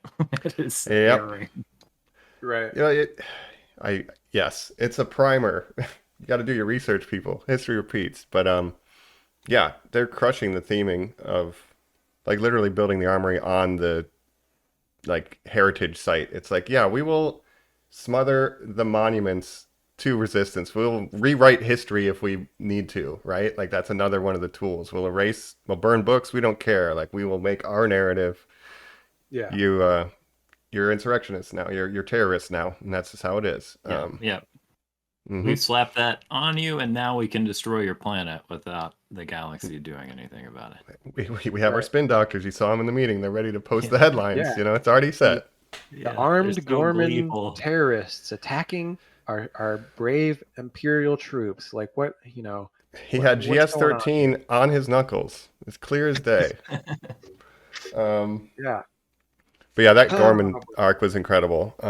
It is. There are two words in this show, and again, this was written a while ago, that are said when they're first introduced. They are said as a type of poison, and it is terrorist. You know, when they make the demarcation of these are terrorist, and also genocide, which it comes up later. But Mon Mothma's speech. Yeah. But, those words are used, you know, are heavy with meaning in the show, even though it was, you know, it seems like it was written to respond to exact political moments now, but it was written years ago. But again, history repeating itself, so it's based on history, but also we're seeing it in the present, which is pretty scary. But you know, this is a Star Wars show, right? Yeah, but the use of verbiage to create the image of the enemy or the other, right? A terrorist, or that it's out of the playbook 101. Absolutely. And all this stuff on Gorman, which is the second and third arcs, is so good. Like it's just a really good spy thriller. Like outside of the Star Wars stuff, like you could have created a whole different world to set this in, and it would still be like the writing would still be as strong. And like the Gorman stuff is so interesting. Like it's very World War II coded, with obviously Gorman being very French. Like their language sounds very French, and they're space French spider farmers, and they have a cafe. Incredible world building. Yeah. Yep. I think we also are getting the friend of Cassian. I can't remember, but he goes with Saw to like teach them how to steal fuel, right?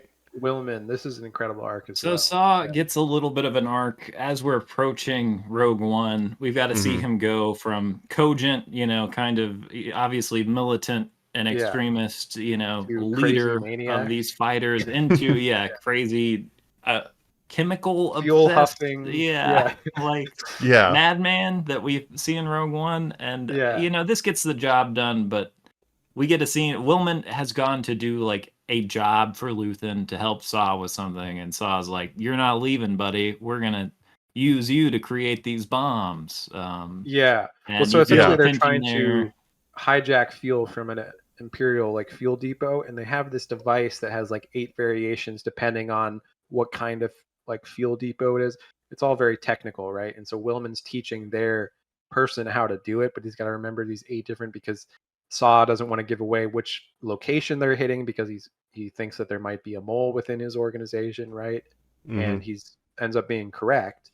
But this is so interesting too, where it's like, the guy that Willman is teaching these 8 different variations. You have to remember all of them because we don't know the location. We're not going to give that away.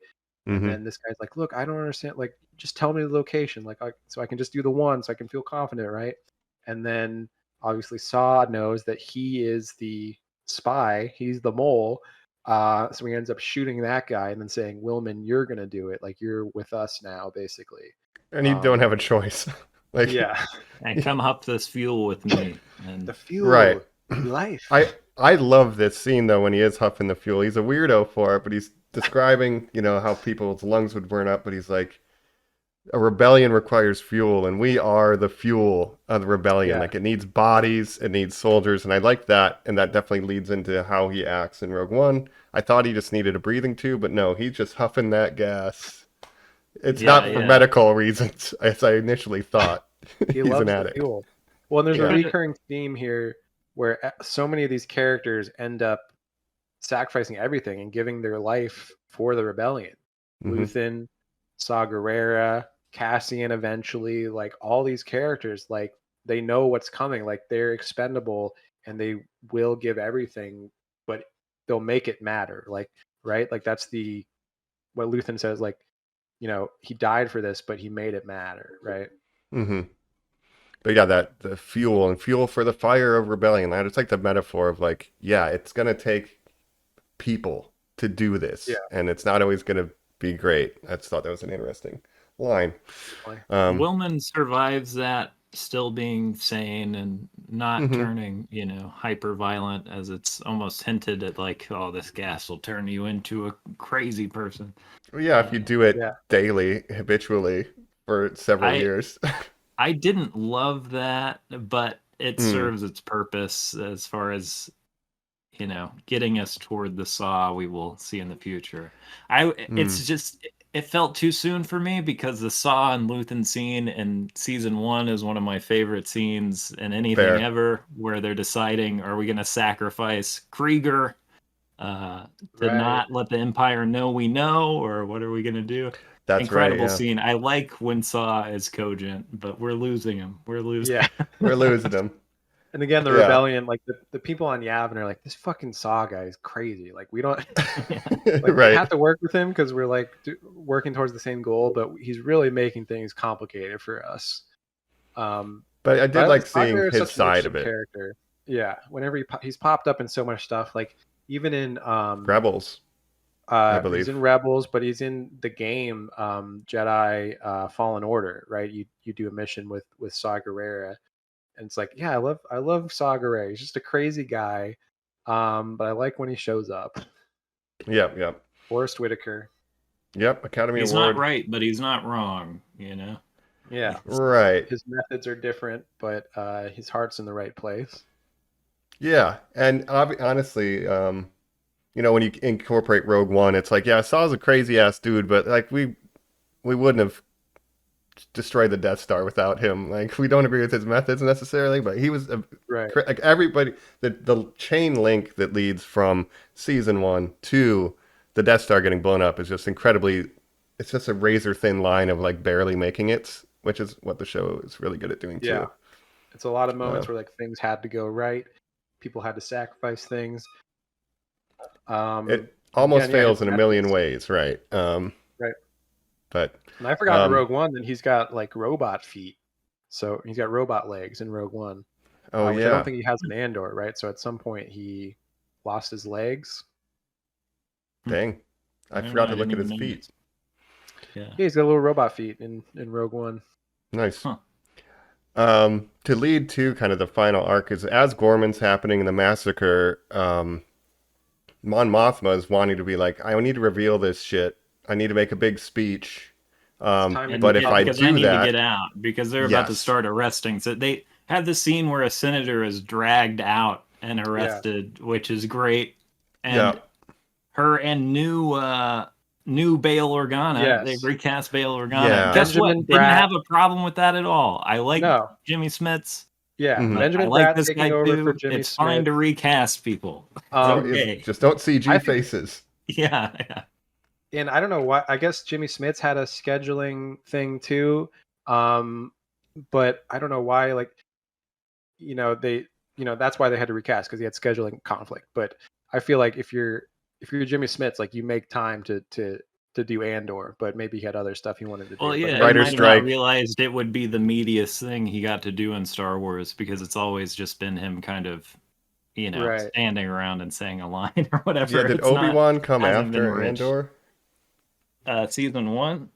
No, it came before. Okay. But obviously he was in Rogue One as well. But yeah, I think Benjamin Bratt taking over, it's good casting, because first of all, they're like looks match pretty well. Like Benjamin Bratt, he's been in a bunch of stuff. He's in Poker Face, a show that Mike and I like a lot, by Ryan Johnson. The best Star Wars director, potentially. Yeah. Ryan Johnson and Tony Gilroy, the saviors of Star Wars. There we go. Ryan Johnson saved it, all right. I think Abrams gets the crown for forever. the biggest crap job, but yeah.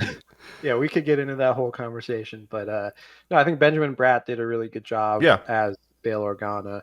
No complaints there. Taking over for Jimmy Smits. Yeah, Mon Mothma's like, we got to get out of here. It's time to sound the alarm bell and get out. Yeah. And he's like, I can't go yet, but you've got to go. Yeah, and obviously the Gorman thing is causing waves throughout the Empire of like, something's happening, right? And so she's like, this is the time. Like, I need. But no one's going to talk about it on the Senate floor unless Mon Mothma does. It's all right. It's political suicide. The threat of the of getting dragged out, of getting sent to Narkina, being disappeared, whatever, is real. Yeah.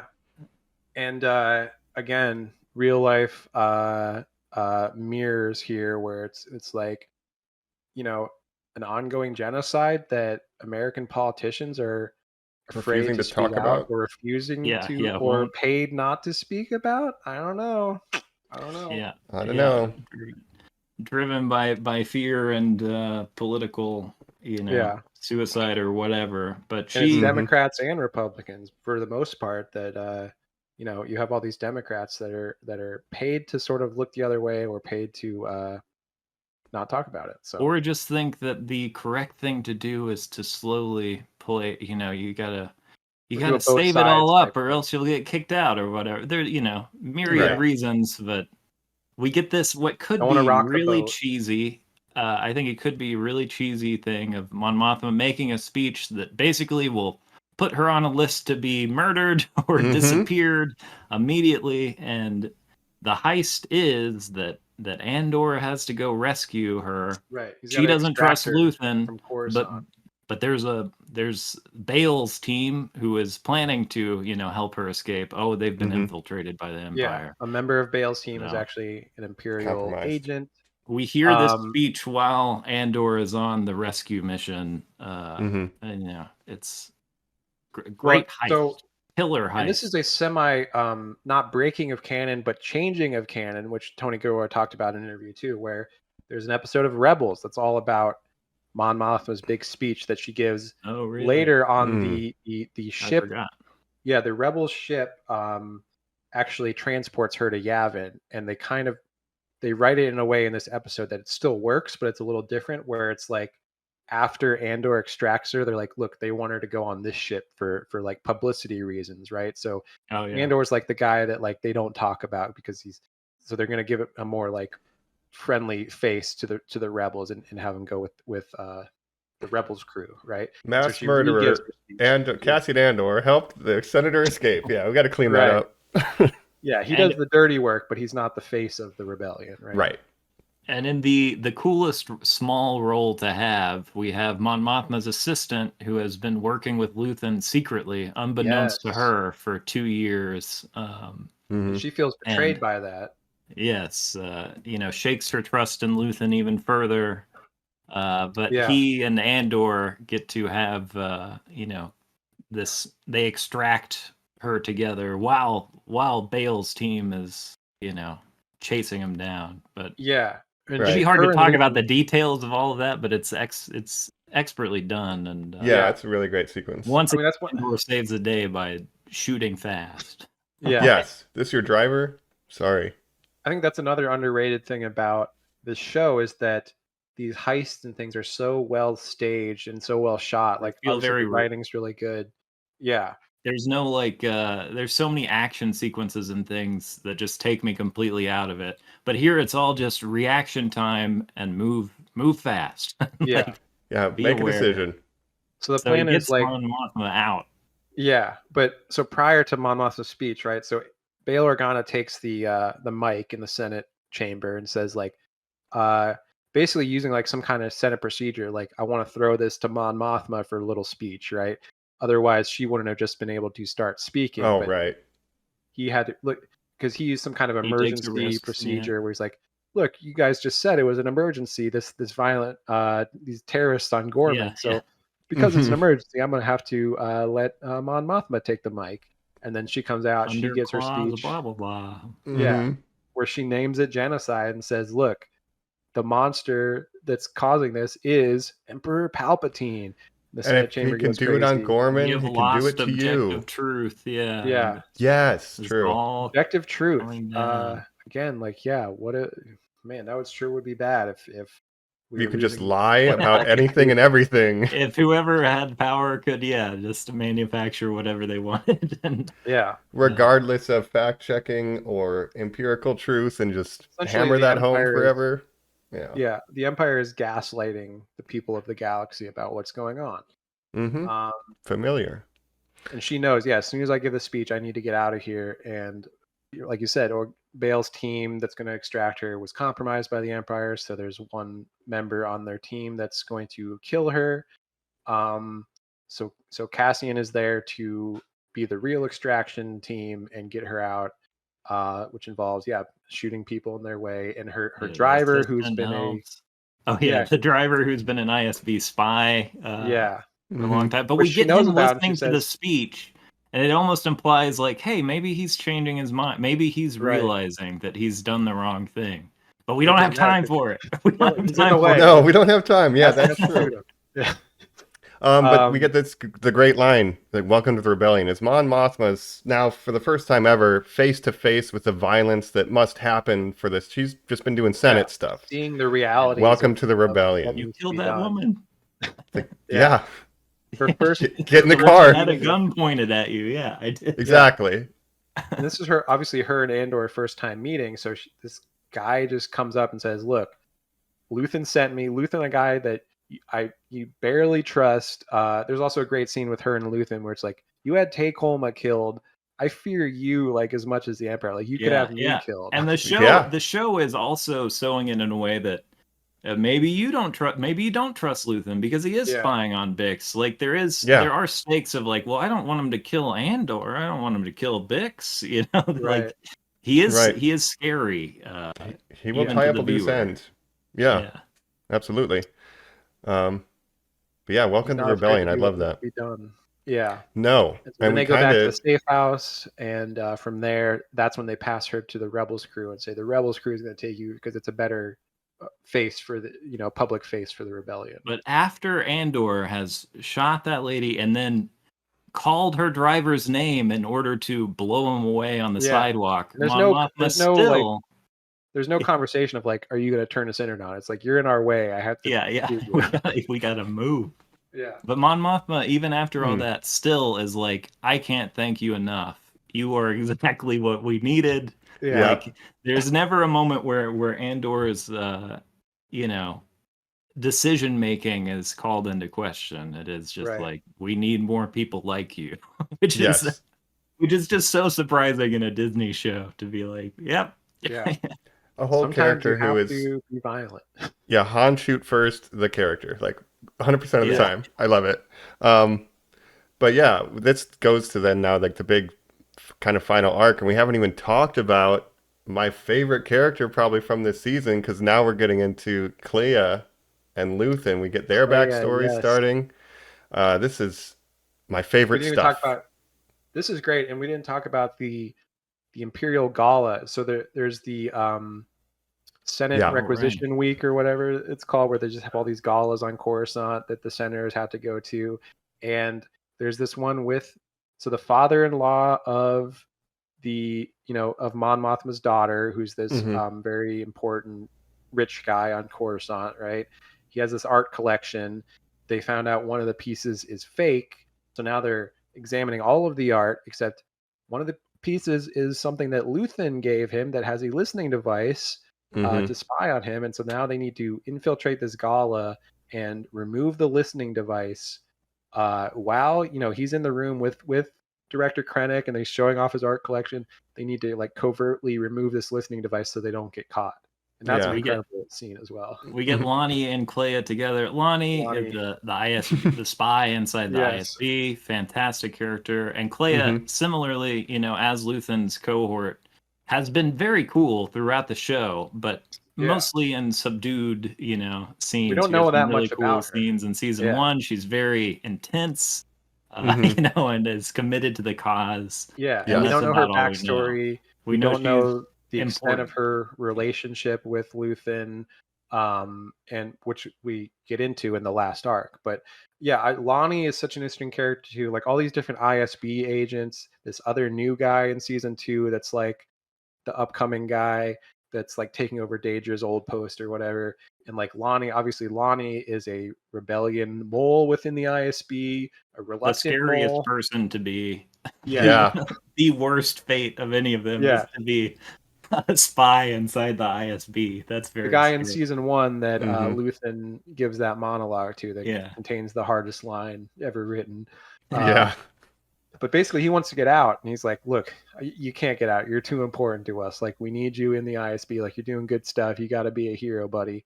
And then of course his fate is that he's unceremoniously murdered by Luthen once On a again. bench. But yeah, But seeing him like be nerd, like with Clea and him in that scene, it's so good because she's like, "We're gonna pretend we're flirting. Stand in front of this box. I'm getting this thing. Don't walk away." He's like, "I'm gonna walk away." She's like, "You better fucking not." Like it's so good because he's so scared. But then she just Yeah. like, lock in, Lonnie. We're doing this thing." Yeah, it was great. right.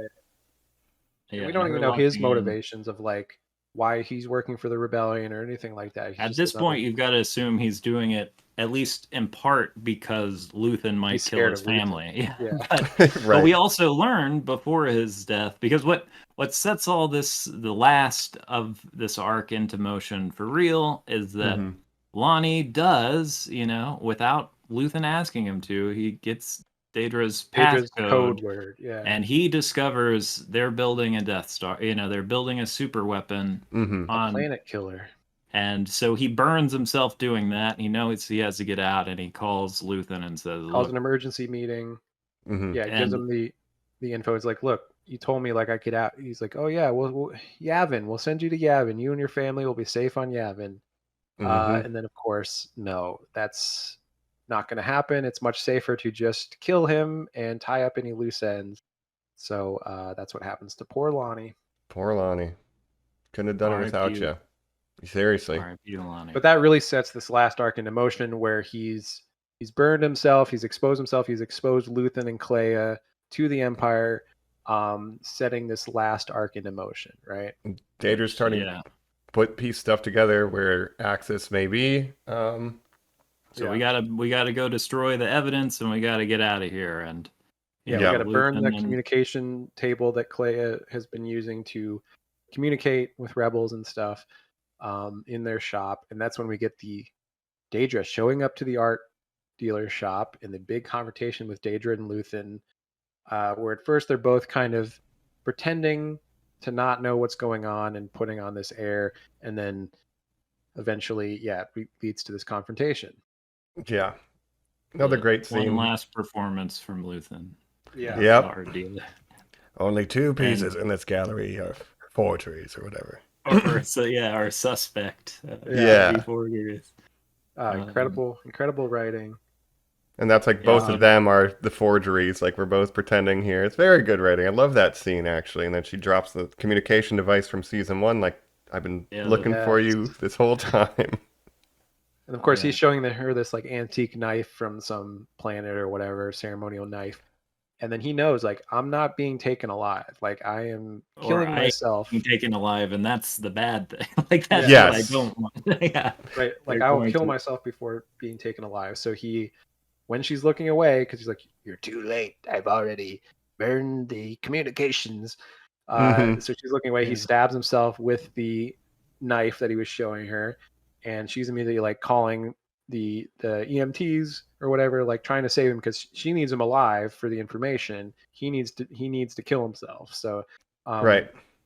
he's But in her- a very critical condition. They send him to a hospital, right? Yeah, and her hubris to go in alone, right? Yeah. That's what cost her in the To end. not understand his commitment to the cause, that he would easily kill himself rather than Right. tell Let me her. show And you again, a that knife. whole scene, you're kind of like, oh, maybe Luthen is about to blow her head off. Yeah. Like maybe Right. this is. But that's what a lesser show would do.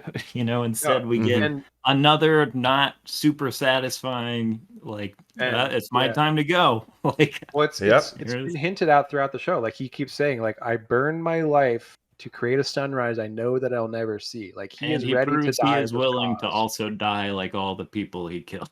Like Yeah. all the, Yeah. like Like, he all the almost people he has knows. sacrificed. He is. Yeah, he And pretty much we knows get- that he's not going to survive. Like he's willing, like he knows that he's going to have to sacrifice himself at some point. And he Yeah. even says, he even has another scene with Andor where he's like, "Look, we'll both be hanged before too long." And of course, they do both end up sacrificing themselves for the Empire or for the rebellion. Yeah. But they make it matter. Yeah. Cassian makes it matter with the Death Star plans in Rogue One, and he makes it matter. With them and then we not get putting him in a this- torture device.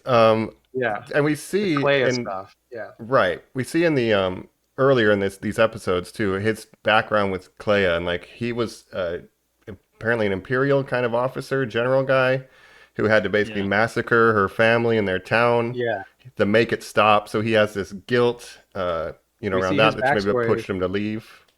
Yeah, for the first time. Now, this is interesting Hmm. way that they structure this, where this whole time Luthen is this mysterious figure. You don't know his past. You don't know his relationship with Clea until the episode where he dies. Literally, the same episode where he dies is Mhm. the episode where they finally show him and Clea's backstory. And it's so interesting to do it now and be like, oh, this was what it was all about the whole time. Yeah. So I don't know how you guys feel about that.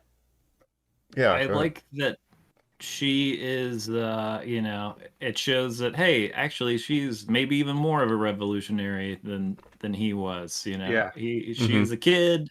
There's all this weird stuff where like they blow up a bridge together with a bunch of Imperials on it, and Right. it's like He all essentially this takes kind of her like in- moral compromise of like you're a child, and Yeah. it's My weird daughter- Jedi stuff. It's like, well, no, I'll push the button actually, but they're right. testing each other's He's commitment showing to her the how to be cause a and- revolutionary. But so yeah, he starts as an Imperial sergeant or whatever, squad leader who is massacring Clea's hometown. Has this or crisis he's hiding of conscience. away while others are doing it. Yeah. But he's Yeah. like in charge of the platoon that's doing it, but he's on the ship and he's like hearing the sounds of it and just being like, wait, what the fuck am I doing? Like, what? Make it this is stop, he keeps wrong. saying. Yeah. And then he finds Clea hiding in like a vent or whatever, and it's just like, okay, I know what I need to do. I need to defect and become a violent revolutionary to make this stop. And Right. he essentially adopts her as his daughter, or as she says, like His "Am not I- daughter. are He you says my explicitly, daughter?" "You're not When my it's daughter. convenient. We will Yeah. pretend to be." Yeah, when it's convenient. Correct. Yeah, their relationship is obviously not like healthy father-daughter relationship. No. They are tied together by their hatred for the Empire. Mhm. And she, from the beginning, is as committed, if not more so, than he is. Right. Mhm. Which we get some of that foreshadowed when Luthen has doubts in this season, and she's kind of like, "Shut up, man! Like we don't, Or doing I it. don't have time It's for like, your shit." It's too hard to Luthen." keep things straight now. Everything's falling apart. It's too much. It's too much. She's Yeah. like, look, hold it together, old man. Like Again, lock in. Lonnie, lock yeah. in. Luthen, Lock lock in. Stop fucking we have around. the scene where it's like, when I tell you to move, you have to move, right? Move. And this Mhm. is we're right before Rogue One now, and they do the interesting thing because obviously there's a huge age difference between Cassian and Rogue One and Cassian now. right. So the Mhm. way And they on counteract lockdown. that a little Yeah. bit is they have him looking older and more tired until he joins the rebellion and the rebellion proper. And then we get some scenes of him kind of having a home life, Yeah, and having a on found Yavin. family. And Mhm. he's more. They clean him up. They give him I a like to think haircut from that, Long Run. It's like, well, actually, he got way healthier just by Yeah. having a break with the rebellion, and that's why he looks younger. A I like year to on think that, Yavin will do a lot for you. Yeah, living in the jungle climate of Yavin, hanging out, drinking some Rev Nog, like Not he's murdering. not living in little a bit. safe house on Coruscant. Like, yeah, things are better. Like he's able to relax a little more. And Job-related stress can contribute to a lot of, Yeah. health-related factors. we should but also I talk like- about the fix. Oh, sorry. Go ahead. Well, no, I wanted, just to go back to We'll get to it. Yeah. Luthen, just because like him showing his like defection and raising Clea, working with her, it's like, maybe he was always from the time in the Empire. He's like, I'm irredeemable. Like, so I don't give a shit what I have to do to make the rebellion work. Like, I'm expendable. Like, that's always been in his mind, that commitment. Right. But then we see Clea's commitment to that too, because she's like, fuck, he's not dead.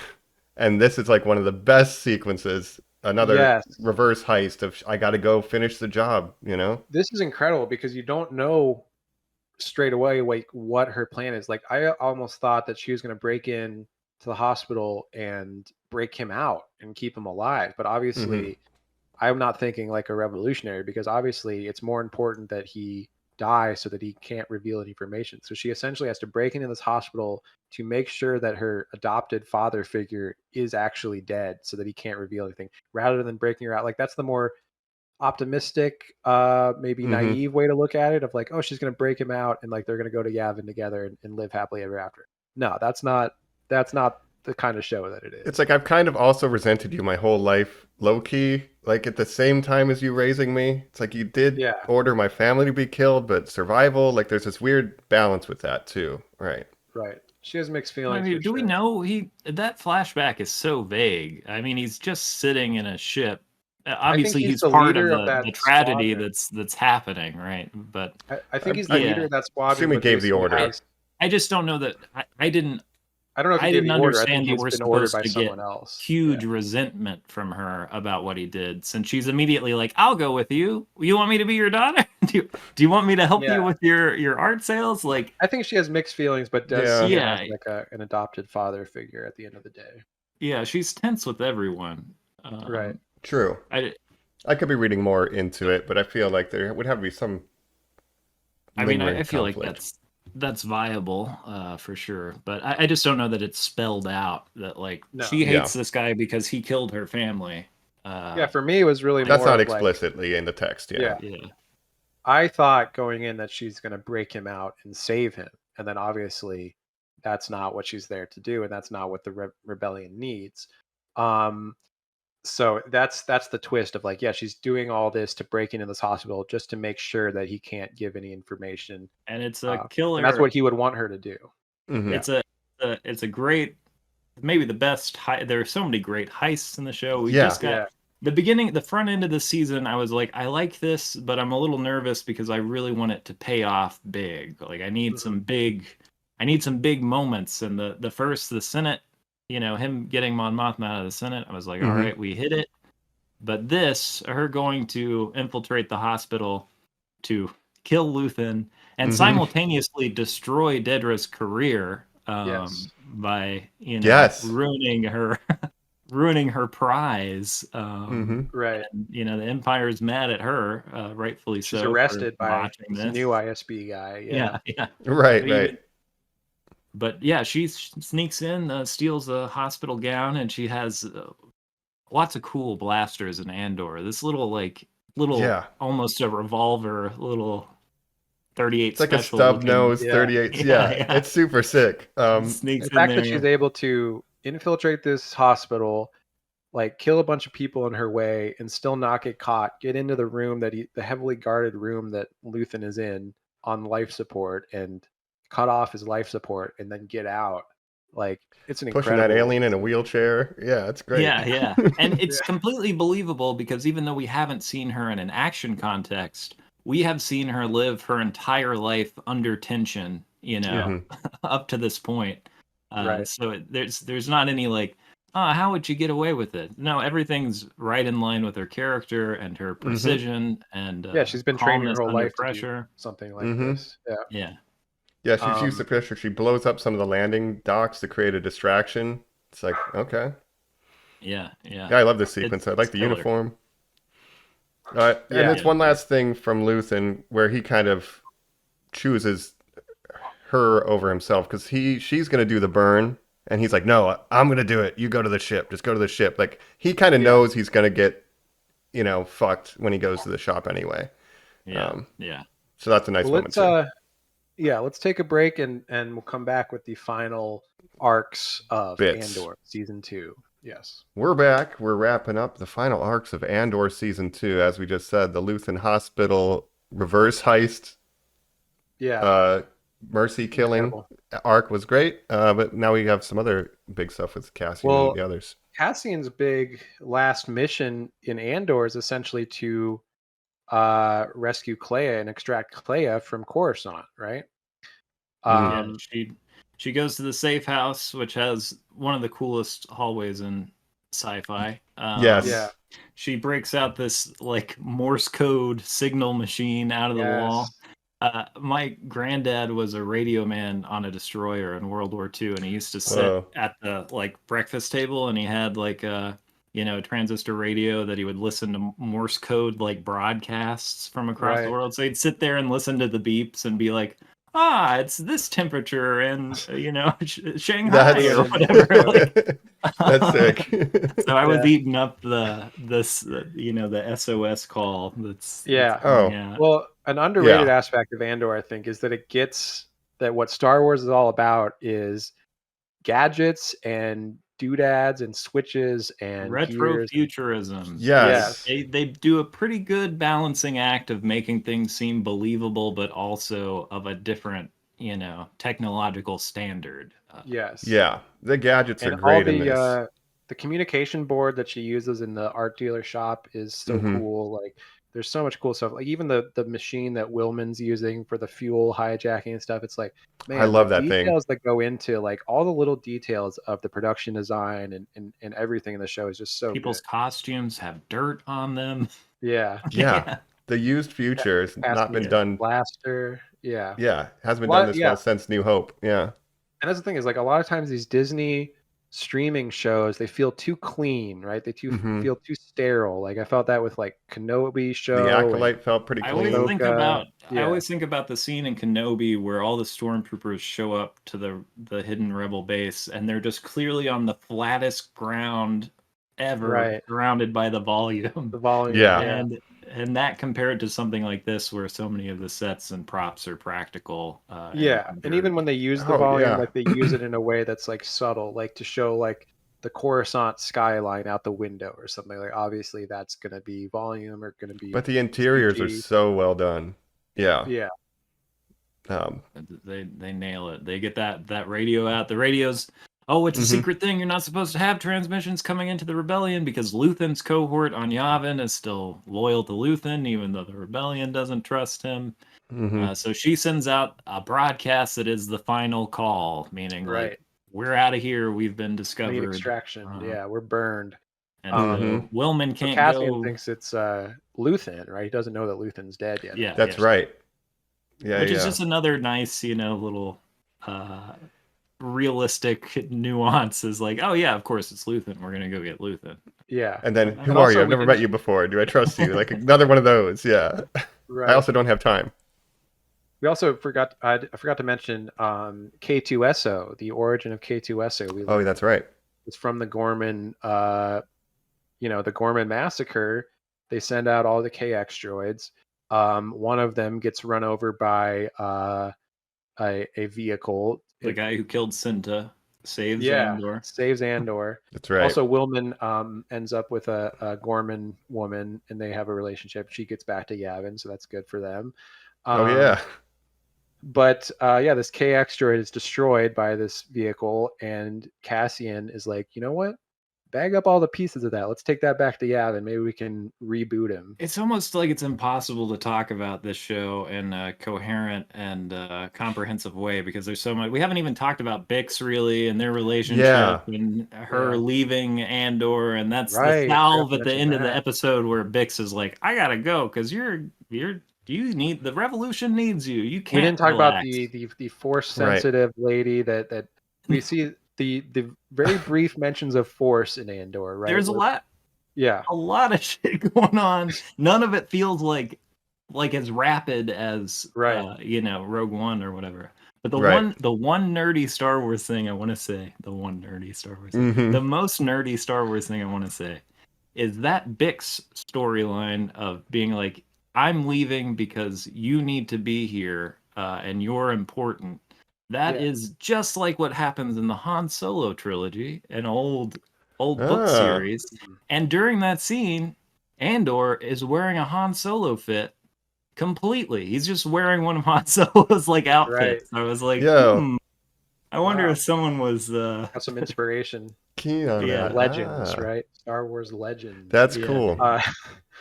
Anyway. But there's to talk about that Bix stuff. So there's a force a force-sensitive lady on Yavin that sees something in Andor. Andor doesn't really. So it's interesting to see the relationship of regular people to this concept of the Force in Star Wars, where it's like this mystical Jedi religious thing. It's like obviously a lot of people don't believe in it. Han Solo, Cassian Andor is like Han Some Solo. people He's might like, I even don't think believe it's in a that threat Force to the bullshit. alliance, this Yeah. kind of religious tones seeping into a revolution. Like, I don't know. Yeah, I Right. don't know.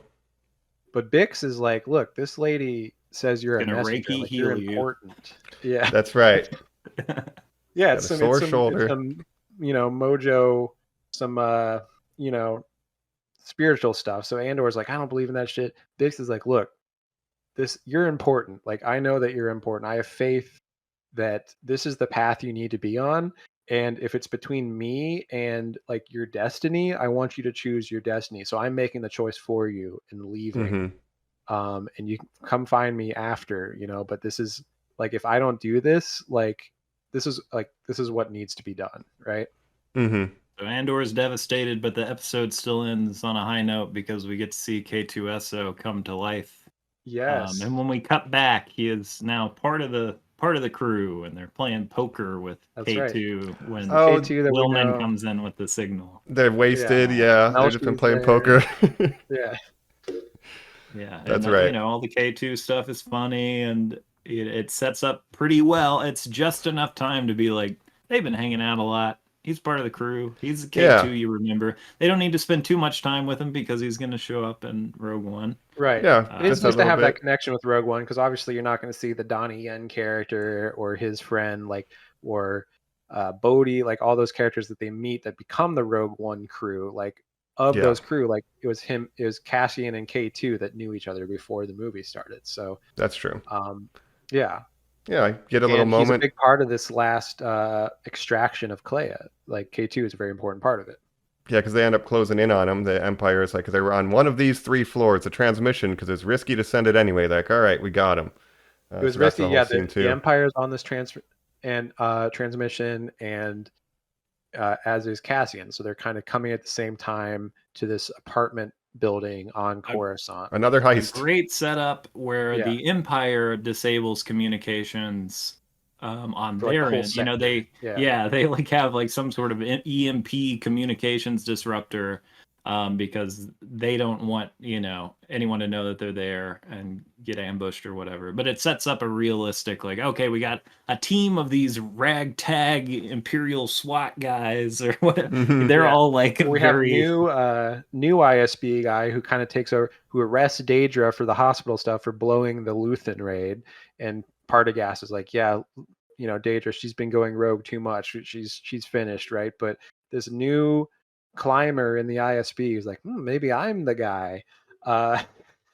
And of course he ends up being killed by K2 because he's in the way. But yeah, man, what a scene. Yeah, it's a great action sequence where the SWAT team comes in. They have a standoff, and K2 saves the day in exquisite droid fashion. Are you with us? Well, no. It's a great little moment. Yeah. It is some of the only true cathartic, and comedy heroic beats moments. Yeah, come from K2 being involved. Yeah. Interesting to talk, because obviously there's also a scene in Rogue One where a very similar thing happens, where K2 has to come in and save the day, because he's a droid that can like just really fuck people up, because he's a big strong droid. I mean, and he can also blend in being an Imperial droid. But there's something interesting about like the defector. Like he's I mean, not a voluntary defector, but he was previously a tool of the Empire who's now been retuned. I'm condemned to use the tools of my enemy. Yeah. And this is something I loved about Rogue One, with the character of Bodhi, the Imperial pilot who defects. And it's him and K2 in the ship at the end, like trying to hook up the communication towers, and then K2 goes with Cassian and Jin. But the idea that 2 members of this crew were like former Imperial tools who now like are working for the rebellion, and it's good. It's good. Yeah. But we get out of there. because K2 comes and gets the last couple guards. But it's Cassian and Melshi again. Melshi doing stuff. Yeah, we get Melshi back in action. It's a great sequence. It's really, well executed and believable. We get some serious brutality of, the K2 SWAT team puppeting goes a dead in. ISB guy as a using him as a shield. Incredible stuff. Mm-hmm. Yeah, it's a great little final action, sequence for us in the show. Yeah. Well, what's so interesting is like the final arc of the Andor show is saving Clea, and this is kind of what Luthen died so that Clea could live essentially, and Clea is the hope that the rebellion is born on, right? And she gets back to Yavin, and she's like, look, I don't know what to do. Like, my life is like in shambles. Like, I don't even know if I want to be a part of this. And then Cassian kind of talks her, and it's like, you being here like is the most important thing about the rebellion. Like the rebellion like lives through you. So I just love that being like the final arc of Andor is just saving this one woman from Coruscant and being like, that's what it's all about. And it also helps. Her role too has been like, I'm just basically sending transmissions, like, and to get to Yavin to see what that has built, like, she can see the tangible result of her work. Betrayed by it a little bit, like here are all these, like hoity-toity politicians arguing, and they don't believe me, and they don't like Luthen.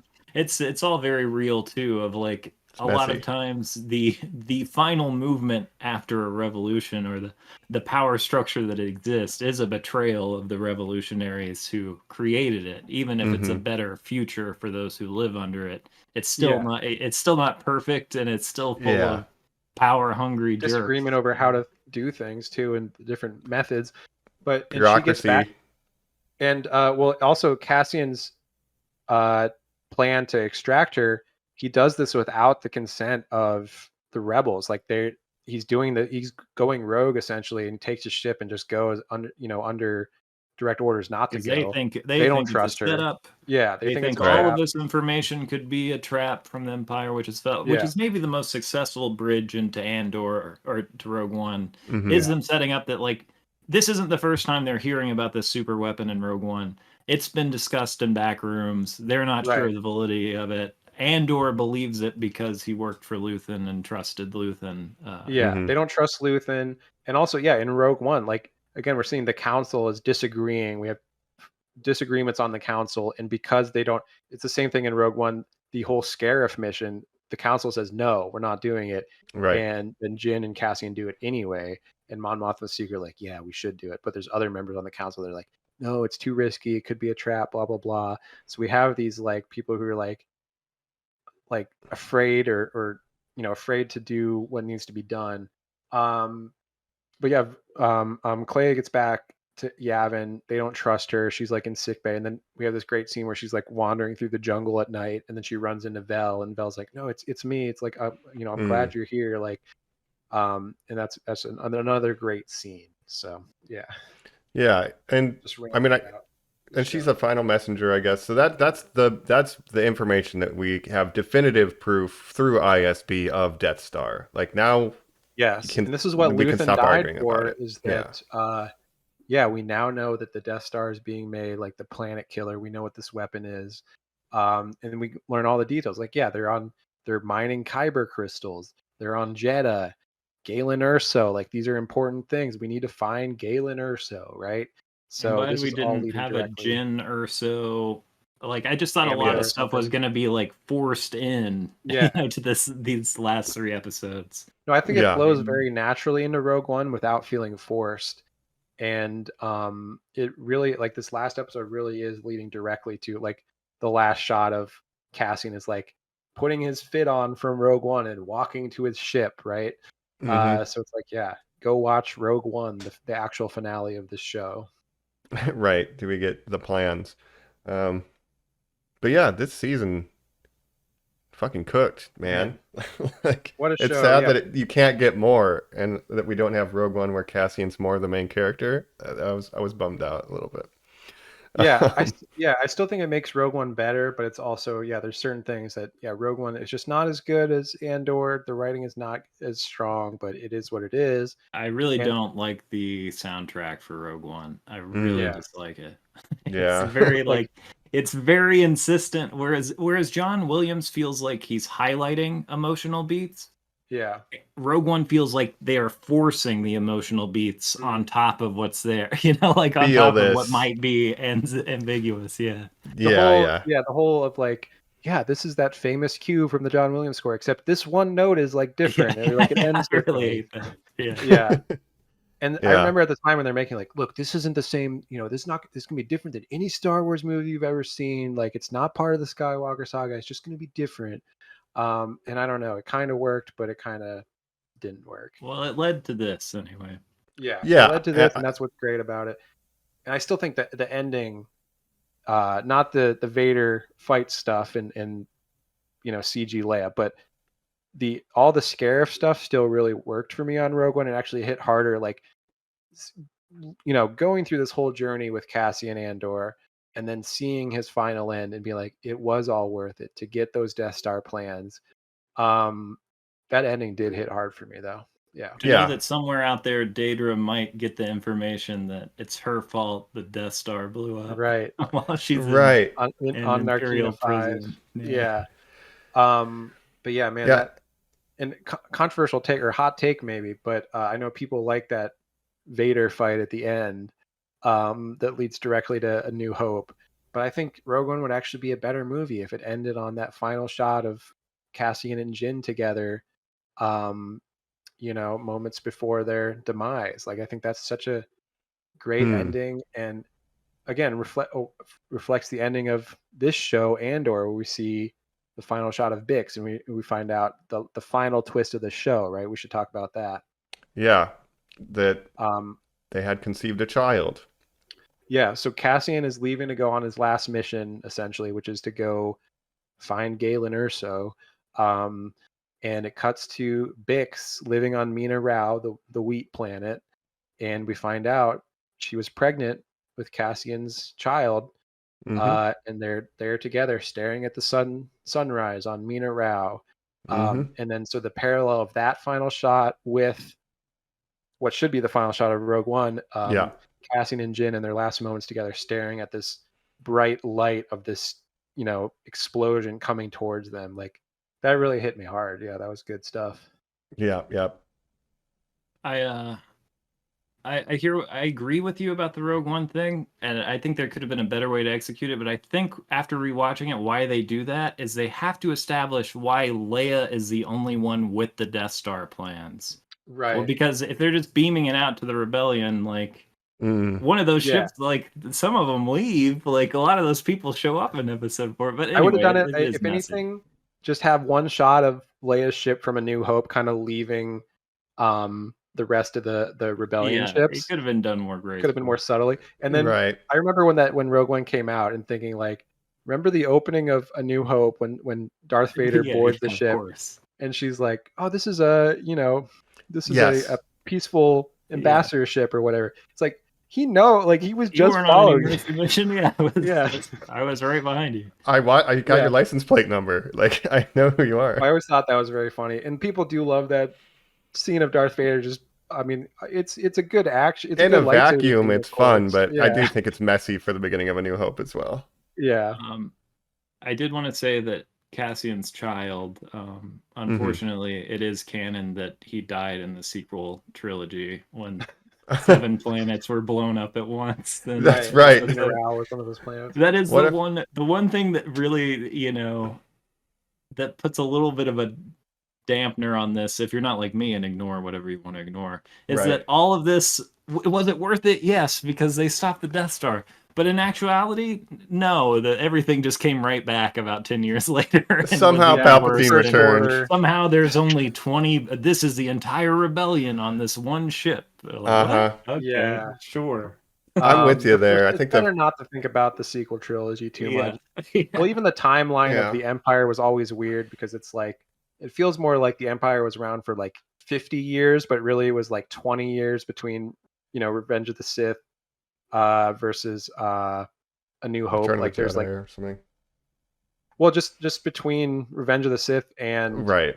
Andor, it's like 15, 20 years. So like it feels like the Empire's been around for a lot longer than it actually is if you look at the timeline of things. Mm-hmm. So that's probably something George Lucas would have liked to change retroactively if he could, but obviously, you know, Luke and Leia are born at the end of Revenge of the Sith, and then they're in their early 20s. And Yeah.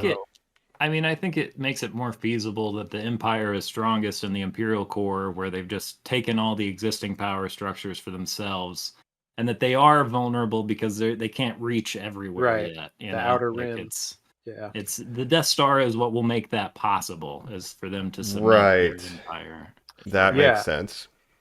Well, there's the great remember Nemec from season 1 and his manifesto about revolution. We get Partagaz listening to listening to it right before the manifesto before he offs himself. Yeah. Glad he got an ending. All the endings are the show does a great job tying up loose ends. There are also things it doesn't tie up, which is really refreshing. We get Andor's sister in a dream. Guess what? Doesn't That's matter. like real life. Who was we Andor's don't know. sister? He'll never know. You were saying like there are a lot of theories. little threads like that are not forcibly tied up, where it's like, no, sometimes they're just things. And I'm glad they went there, because there was some fan theories like before Andor season 2 came out where people were like, maybe Clea is Cassian's sister. No, that's stupid. That doesn't make any sense. That's so multiverse. Like, I've heard the comic book. People pitch Poe Dameron to be their son, him and Bix, and it's like, please stop. Please stop. Right. But that's like a Star Wars thing. It's like everyone's related to like these two families. And that's something that The Last Jedi did that I liked, and then Rise of Skywalker changed and made it bad, because it was like we can't get into this. We've barely covered Andor. Jamming through Andor for 2 hours trying to hit every plot point. And Rey now we're back into this. We get sucked Rey back being in. a nobody in The Last Jedi, right? Your parents were nobody, right? They were just space trash, whatever that Kylo Ren says. That was good. And then in Rise of Skywalker, oh no, she's Palpatine's granddaughter. Why? I don't know. But anyway, because bad. But because that is bad. because it's bad. Not as good as this. I have also now selective Star Wars memory. I don't acknowledge any of the post-quels, because it does sour the Andor experience of like, oh yeah, nobody stopped space fascism. It just came back. Sorry. Like, it really ruins maybe that's the it. message, is that it keeps coming back. Like history is cyclical, right? It repeats itself. Yeah. But it does lessen some of the revolution, of course. Yeah. But overall, in a vacuum, I love Andor season 2. I think Clea is my MVP for this season. Mon Mothma is great. But yeah, seeing Mon Mothma in her Yavin, in her original series fit, which is also her Rogue One fit, was great. Like her hair's different. She's wearing that like robe or whatever, and it's like, damn, that's Mon Mothma right there. Really, the strongest legacy character glow up of all time for Mon Mothma to now have a very grounded backstory. A glup shit of the original series being some random background character, Mon Mothma being this incredibly layered portrayal. Now it's like, man, you can do good stuff with Star Wars. Your background in like 2006. You come back in 2016, and then you return in 2022 and 2024 to do the same role. That's anachronistic and crush it. Of course, that's she's really another wild. one that's like looks 10 years older in Andor than she does in Rogue One, which is understandable. She looks like a child in Rogue One. But I think we got through the plot. Maybe we'll head on over to final thoughts or anything else. Yeah, I'm trying to think of, I guess it can be final thoughts, but Partagast, we talked about, him. Okay, yeah. Great actor. Incredible performance. Incredible actor. We don't learn much about him other than that he's this ISB figurehead. He's sympathetic somehow, even though he's like, because he's just so good at his job, and he's fair. He's trying to do his job. But his final ending where he's listening to Nemec's manifesto and it's talking about, fascism is like hard to maintain, right? Because realizing that trap is closing on him. It's like infestation of rebellion. Like, how do we how do we end it once and for all? And the guy's like, I don't fucking know, but Krennic wants to see you. And then he's like, okay, look, just give me a moment to collect my thoughts. And you see the gun on the table, cuts to the guys outside, and you just hear the shot. And it's like, man, another anticlimactic ending for one of the Imperial cogs who thought he was more important to the machine than he actually was. Yep. And Daedra's in the same prison as Andor was. Yeah, Daedra being interrogated by Krennic and being like, yeah, it's great stuff. Krennic, Ben Mendelsohn, an actor that I really like, and when I liked him in Rogue One, and so him showing up in this, like, I thought he was nailing all his scenes too. And it's like, damn, man, he does a great job. And the way it just good day there, Dedramira. You haven't been talking to the rebels, have you? Oh man. Yeah, we'll do our best to manage without you. It was a cold ass bar. I thought maybe they were just gonna fill the room with gas after that, which would have been satisfying too. But it's satisfying either way, and imagine it's almost more satisfying. Yeah, she doesn't die, but she now is in the same prison that Cassian was in. And like, where did it all go wrong? You know, she thought she was more important than she was. And then it's like, it's the chain reaction. And then you see in Rogue One, Krennic getting overshadowed by Tarkin and being like, wait, I thought I was hot shit. And then Tarkin just being like, you know what, blow up Scarif, like it doesn't matter. And then and Krennic realizing in his final moments, oh, I wasn't as important as I thought I was. Don't choke on your ambitions. Yeah. That guy who gets Daedra's job. Ambitions. Well, I like that Anakin is still in there. Like, I like to sass people a little bit. Gotta do a little fun. Yeah. When I get a chance, I don't get many opportunities. Remember when I used to jump out of that car with Obi-Wan? He hated that. Another thing I like about Andor, I like that Darth Vader is not in it. I like that Palpatine is not in it. They're just these faraway figures that are mentioned but never seen, because that's kind of what the Imperial power is actually like. Like, Krennic never interacts with Vader until Rogue One, obviously, but not in this. Like, Daedra Miro never meets Vader, never meets Palpatine, right? She's just some lowly middle manager. Yeah, man, I could just gush about Andor for hours, but let's do the final thoughts. Let's do the final thoughts. We've put in some work, but we'll be right back on Andor season 2 right after this. We're back. We are fueling the rebellion. It's final thoughts on Andor season 2. You know, good conversation. I could talk about this show for a long time. I think all of us could, because there's a lot to like here. Rebellions were built on hope. In 20 years when Colin decides to watch it. Okay, the Redux, yes. Let's yell at Colin. I feel like Colin is. I feel like it'll be ruined for him by the time he watches it. That's my only real fear, is that someday he might watch it, but it'll be after all the spoilers have been ingrained in pop culture. Late. I never quite understood his reason why not to watch it. I think he will be listening to this, so say whatever you want to him. But I feel like he's doing it to personally. It feels personal to me too. Just against you. My feelings. Yeah, it does. But yeah, Andor is a great show, and it's not even just a great Star Wars show. Like, it's just a really outside of, like, it's just great writing, great cinematography, great acting. It's on a level that none of these other Disney shows can really compete with. You could take the writing from all the other shows and pair it with the production design of this show, and it would still be one of my favorite Star Wars things. That said, the writing and the characters is... I'm a production design guy. That's that I've said before, that's the most important thing to me, is take me to a different place. But when the show was wrapping up, I realized I love all of these characters. They're all violent revolutionaries and weirdos. Like, this is like, I really like these guys. I wasn't expecting to like these guys. Again, taking a supporting character from Rogue One and building out this whole story around him, and making you care about him as a character. And obviously Diego Luna, I think, is a great actor, an underrated actor. I mean, he's a bigger star in Mexico. He's like one of the biggest like stars in Mexican cinema. But when he does English language stuff, I think he kills that too. And so yeah, he really just makes this character, him and the writing and everything about it, like, it just makes it so good. I love Diego Luna in this show. I forever love him for being the shoot first boy. The one gripe I have, and I don't blame him, I blame the director. This is a director's job. Especially in that Gorman arc, he has an acting tick where he what? You know, he like scoffs a lot. He like has, huh, Mm-hmm. what do you, huh? And Yeah. it's just like 2 episodes in a row where it is almost every line his reaction is like, what?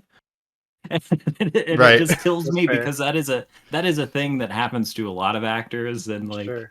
it Kinda- is you get coached out of like it's kind of a nervous like tick. Yeah.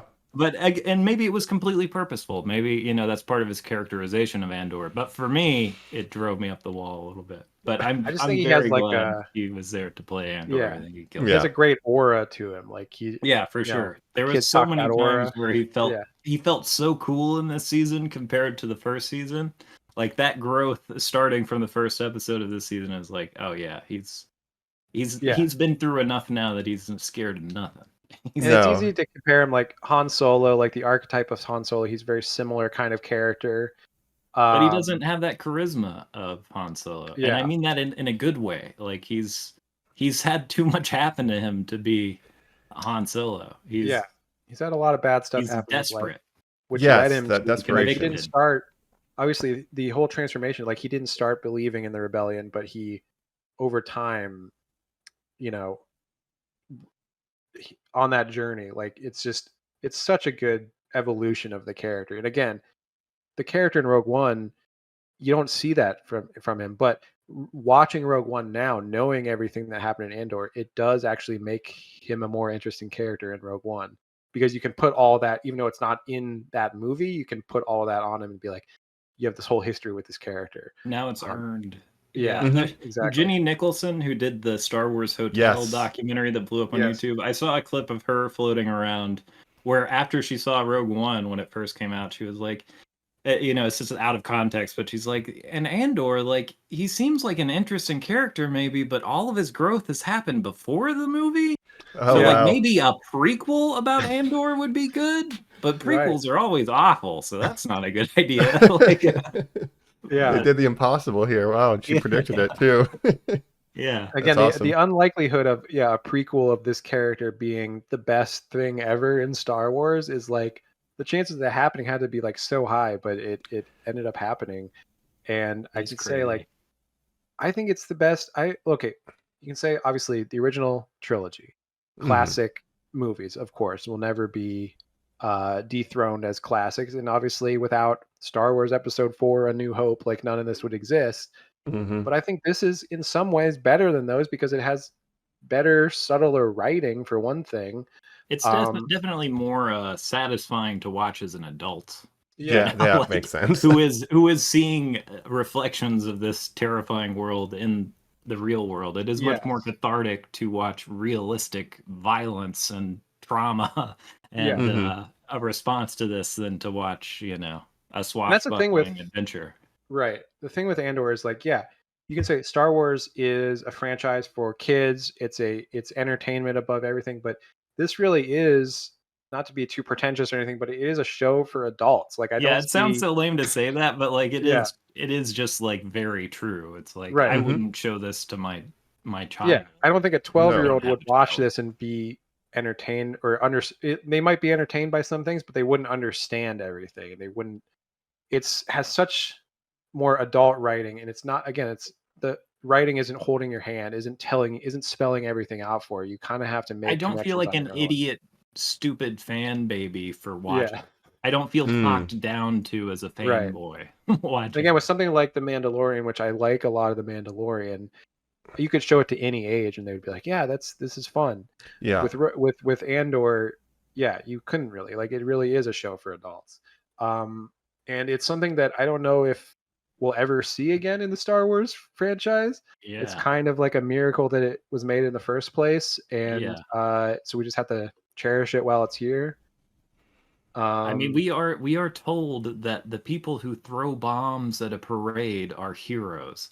I still can't believe that Disney was like, we'll put this on our streaming, and as soon as possible I'm getting both seasons on Blu-ray, because I feel like in our censorship world there might be some things that are altered in the future.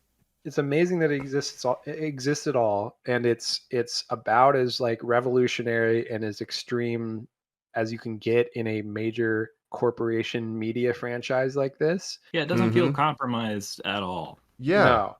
And I think there's an argument you can make to be like cynical about it and say, well, revolutionary media like this exists to kind of give you a sense of Pacify. catharsis by watching it and not doing something in the real world and being like, yeah, you're getting that rebellious catharsis, but you're still living under like empire basically. Right. I think So it it's sort is of more placating you, right? inspirational than placation, though, and that Yeah.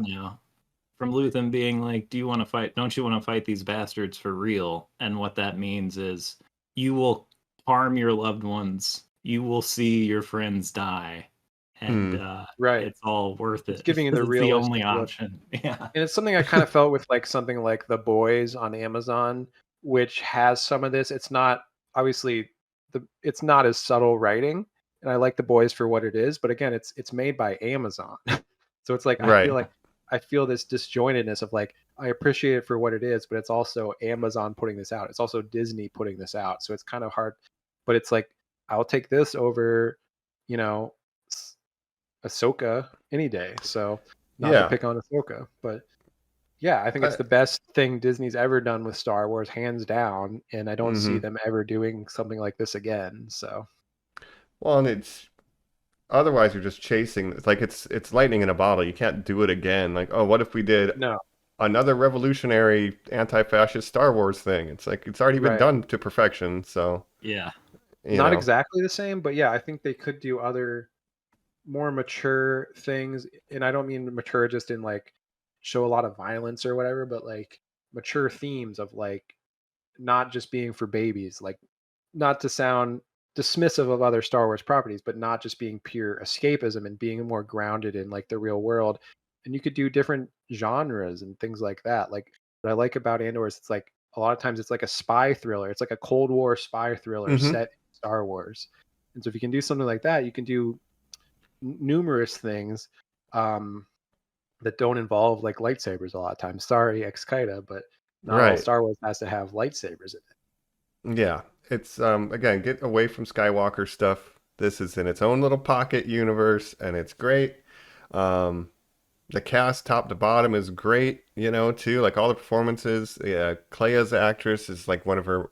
She doesn't have many credits pre-2020. It's like her first big role, and it's a mix of like there's some known names, obviously Diego Luna, Stellan Skarsgård, great actors, but a lot of the cast is like unknowns or little knowns, like the actress that plays Deidre Miro and Cyril Karn, who I was not familiar with anything they've done previously, but they fucking killed it. I mean, it's like Denise Gao is the actress that plays Deidre Miro. It's like that's such a hard role to be like this uptight middle manager fascist, simultaneously offering comic relief by the absurdity of your character. Like, it's a hard it is incredibly well written, all of these parts, and I can't imagine getting the scripts, like being the actress who plays Clea and getting your like high script would be so exciting. But even the bit parts, even with that good writing, it could so easily come off as hokey and bad, but it's cast so well and so well acted that it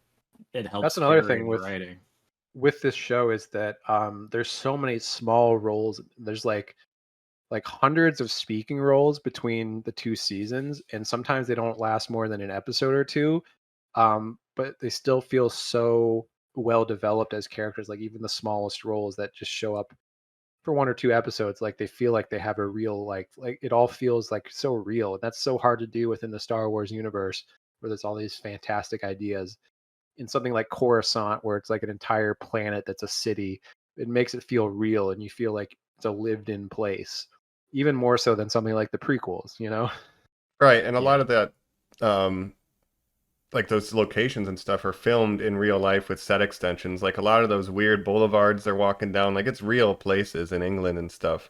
They went back to the Naboo location. $600 million of Disney money spent on my beautiful Star Wars child. Again, the budget that this got, the fact that it was ever made at all, that it was made like this, that they got someone like Tony Gilroy, who's not a Star Wars fan, but is someone who's willing to come into the Star Wars universe and say, I really want to make something good. and just they nailed it. It's It's like a like, million and things then coming together and to make this one thing that just seems like it could never happen again. it's as likely of an outcome as what we see throughout the show in Rogue One of the end result being acquiring the Death Right. Star plans. Like so many things Right. could have gone wrong along the way, and somehow, Yes.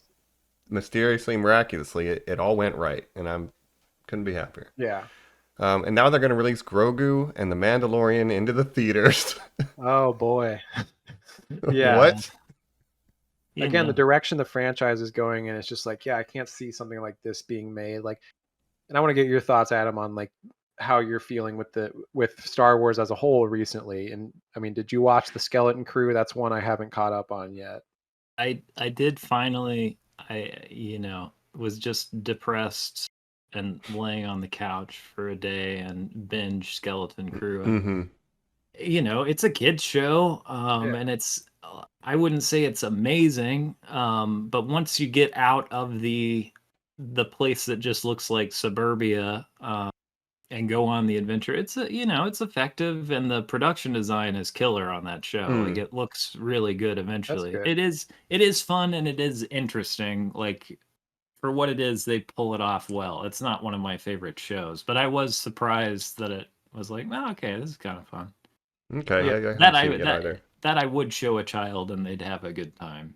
I do want to catch up on it because I think Hmm. it's good that like something like that and something like Andor can exist within the same IP.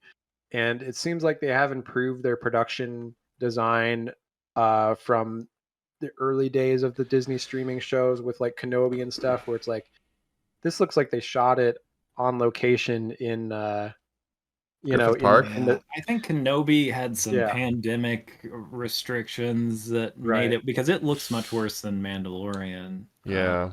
That's true. And I know it had a lower budget. I hear Disney is making some money on Andor, that their subscriptions, Okay. That's good. went up for Andor. There were some articles being like, this is a huge success for Disney. And I'm like, I don't know. We'll see. Like, Mhm. but they definitely, it's not like a flop. Yeah. I think it's more of a success in that it like critically it's a success. Yeah. And it's never going to be as viewed as The Mandalorian with mainstream audiences, but it's appreciated by a certain audience.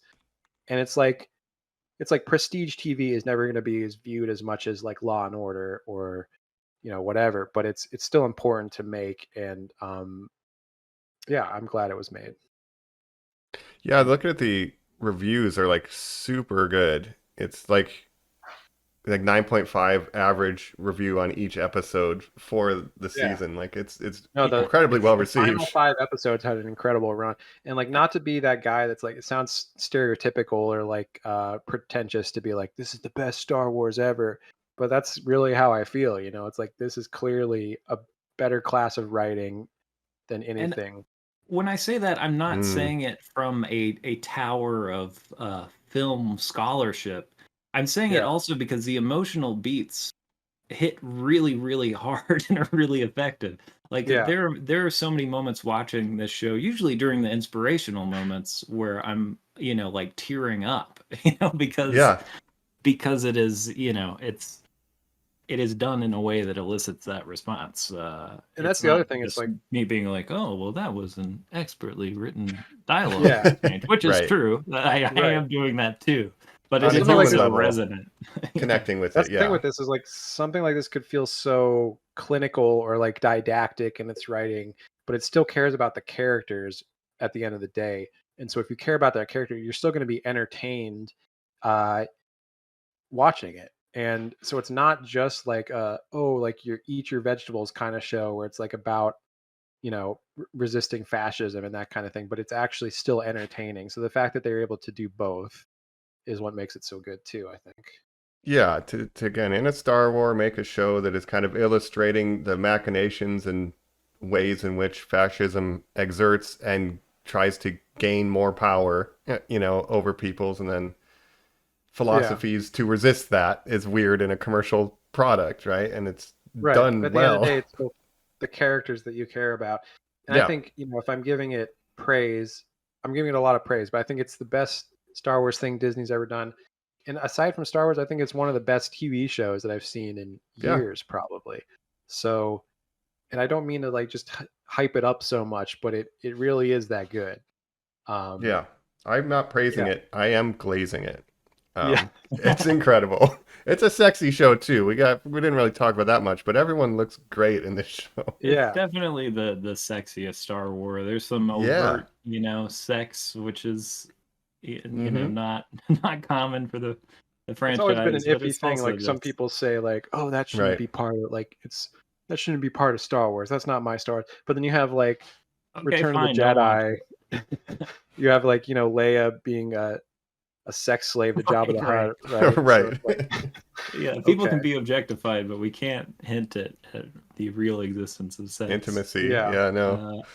I asked BC where he ranks this among Star Wars stuff, and if there was anything he wanted to say, the one thing he mentioned was that something that was really resonant for him was that when Andor is watering his plants before he leaves for the last time, before he goes off to I forget the name of the city Scarif? he goes and Oh, murders Jeddah? that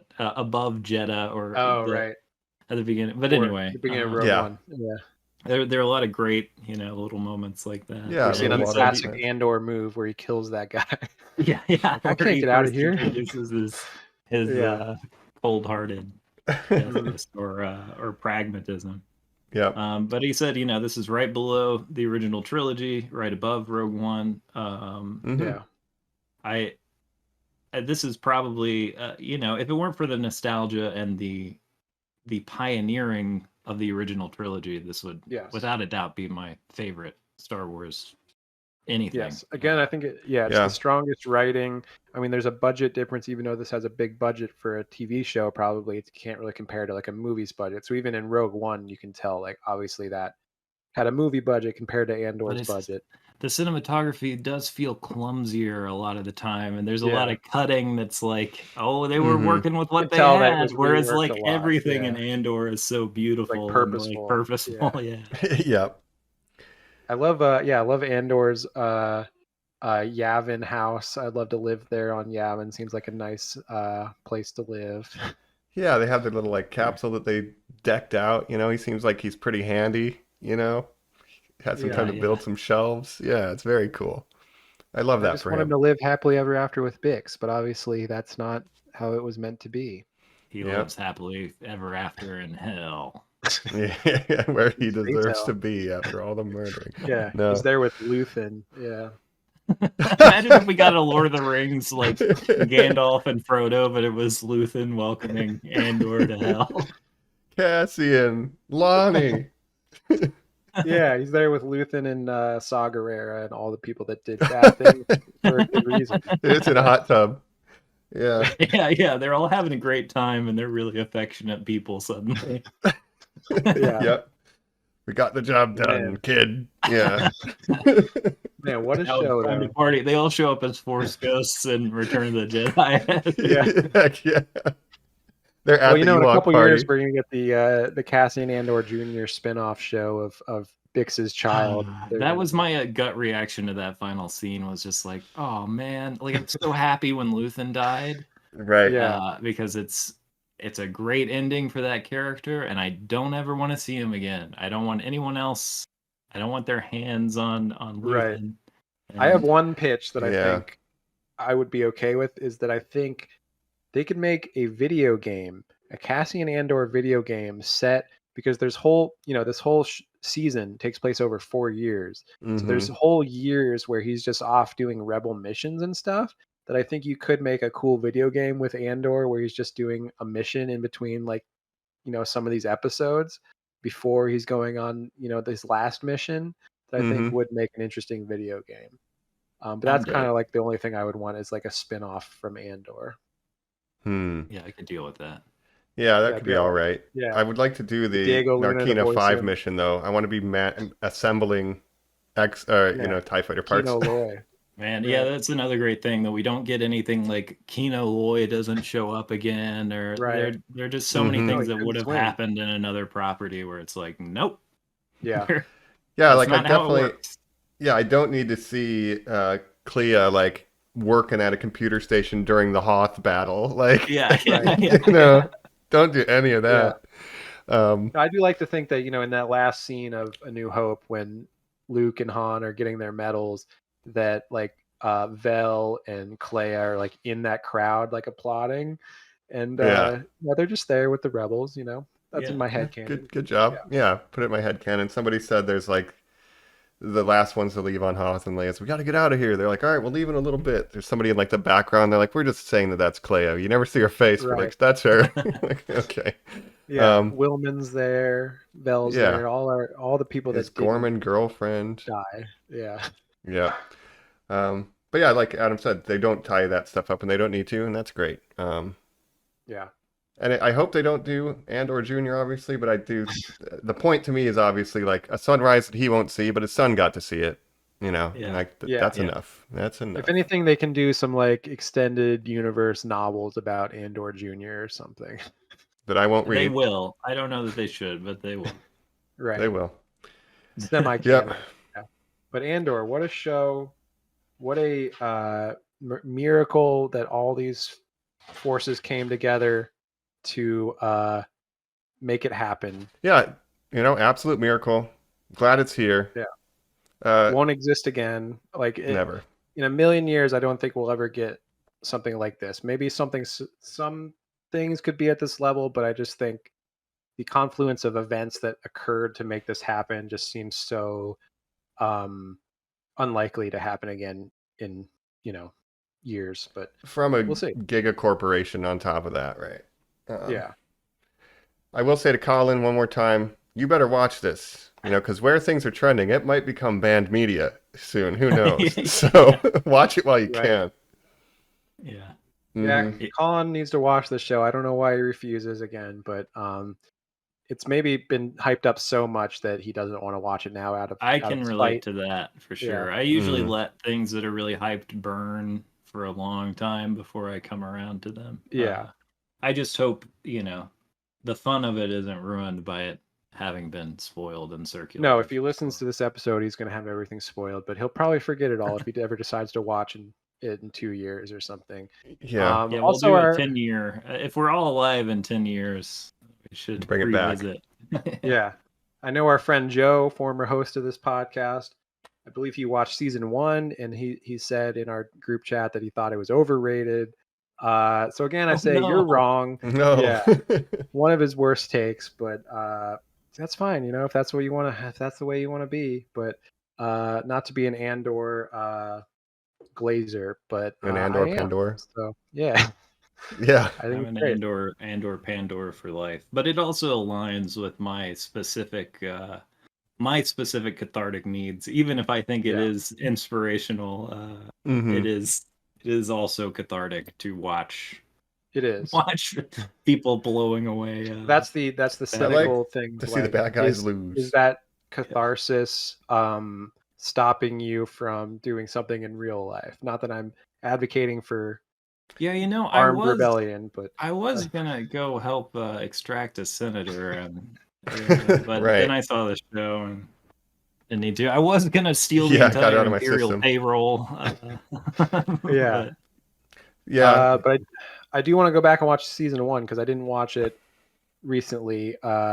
So I might do that. I did watch Rogue One, obviously, but maybe it's time to go back and do a season 1 rewatch because I don't want to leave this universe. I don't want to leave these characters that I've grown to love so much. So it's hard to say goodbye, but necessary. Mm-hmm. Yeah, I'm glad it's over because it's safe. It's safe being done. I'm always glad when a Star Wars character dies. And again, I'm glad Tony Gilroy was given the long leash to do what he wanted to do and wasn't controlled by Disney or anything like that, or constrained in any way. And not that I don't necessarily want to see Tony Gilroy do more Star Wars, but I am excited to see what he does next because I knew of Tony Gilroy before Andor, but I'd never considered him like an amazing filmmaker or anything. I think Michael Clayton is a great movie if you haven't seen that. Michael Clayton's good, yeah. Yeah. Oh, I've not seen it. BC had me watch that. I know there's some maybe valid criticism of his movie Beirut. At least I read some online discourse about that. It's like a white savior narrative, and like there's definitely some people who are like, this is kind of offensive. Yeah. But I haven't watched it. I'm just I haven't speaking seen from the that. internet, which is always Yeah. safe to do. Yes. He was People are involved always with he was involved with the Bourne franchise for a while. He wrote some Yeah, of the yeah. Bourne movies. Well, that tracks. Yeah. So I think he's a really strong writer and filmmaker, and I would like to see what he does next. Obviously, I don't think it'll be Star Wars related. And with Star No. Wars, obviously I was kind of out on Star Wars. I do want to catch up with Skeleton Crew. I think it's cool to have different things with different tones meant for different audiences within the same IP. I think that's something you can do. And even something like Marvel is doing that now, where you have Thunderbolts existing and being about like mental health and stuff. And then you can have something like, more just pure escapism or something. Right. Like Or Miss Marvels. Marvel in that universe. Yeah. Right. Yeah, they did it. Those sons of bitches, they did it. And I'm not optimistic about the future of Star Wars, but we'll see. I mean, how are you guys feeling about The Mandalorian and Grogu coming to theaters 2026? I don't Not even excited. think about you. That's right. Not you at all. Yeah. At all. Yeah. The a lot could be forgiven if The Mandalorian would have ended at the end of season 2 or just picked up without Grogu, but it not doing that was the beginning of my great Star Wars fatigue, and I think I will People love return Baby to a Yoda. fatigue state. Yeah. We can't just we abandon got to sell him. this character. Yeah. I am glad to have a thing as an adult, as someone who absolutely has indulged my nostalgia for so many years, and I feel like I'm growing out of that phase a little bit, where I'm finally able to be like, you know what, I'm good on these things I loved as a child. I don't need to continue to relive them. It is amazing to have something from that universe that now has my new favorite characters and my new favorite story that exists in that universe. Right. Which is like, oh, well, maybe there is something more to Star Wars than nostalgia when it's done right. And just when you think like, oh, the franchise can't innovate, like it's just repeating the same things. It's always going back to the Skywalker saga or whatever. Like there are actually ways that you can innovate within this franchise and do new things that are interesting and good. So it does give me hope. And you know what? Rebellions are built on hope. Hey, I love that. It's a very good sentiment. Maybe a good way to wrap out of here. I think. Yeah. And I hope everybody enjoyed listening to this episode. Yeah, write in. Let us know what you thought of Andor season 2. Did you rewatch Rogue One? How did it hold up for you? We want to know all that stuff. Should Colin watch this show? Let us know. And yeah, obviously he should, but he's not going to because he's a stubborn little guy, and we're imprisoning him on Narkina 5 until he, until he watches it, agrees to watch it. Yeah. Yes, and he's mandatorily listening to this episode right now, so we know he got it. But otherwise, yeah, write in, check out our YouTube. Let us know, what you thought of the old Andor. See my K2SO Funko Pop, very important. Super important for the YouTube viewers. Yeah. But yeah, we do want to thank Adam. Thank you for joining us once again, our special Star Wars correspondent. Thank you so much. I was very happy to talk about the best Star Wars. Absolutely. Yeah, absolutely. Best Star Wars. Well, I guess we've been your hosts, Mike Mossma, now on Yavin 4. And this is Jake and Real. Nice. And I'm just a pile of ash. I'm Adam Krennic. Ooh. Nice. G'day there, Dejamira. You haven't been talking to the rebels, have you? All right. Next year on Yavin. Next year on Yavin. All right. Great many Bothans died for this podcast. Y'all have a good one. Catch you later. Bye. Thanks, Normies. Signing off.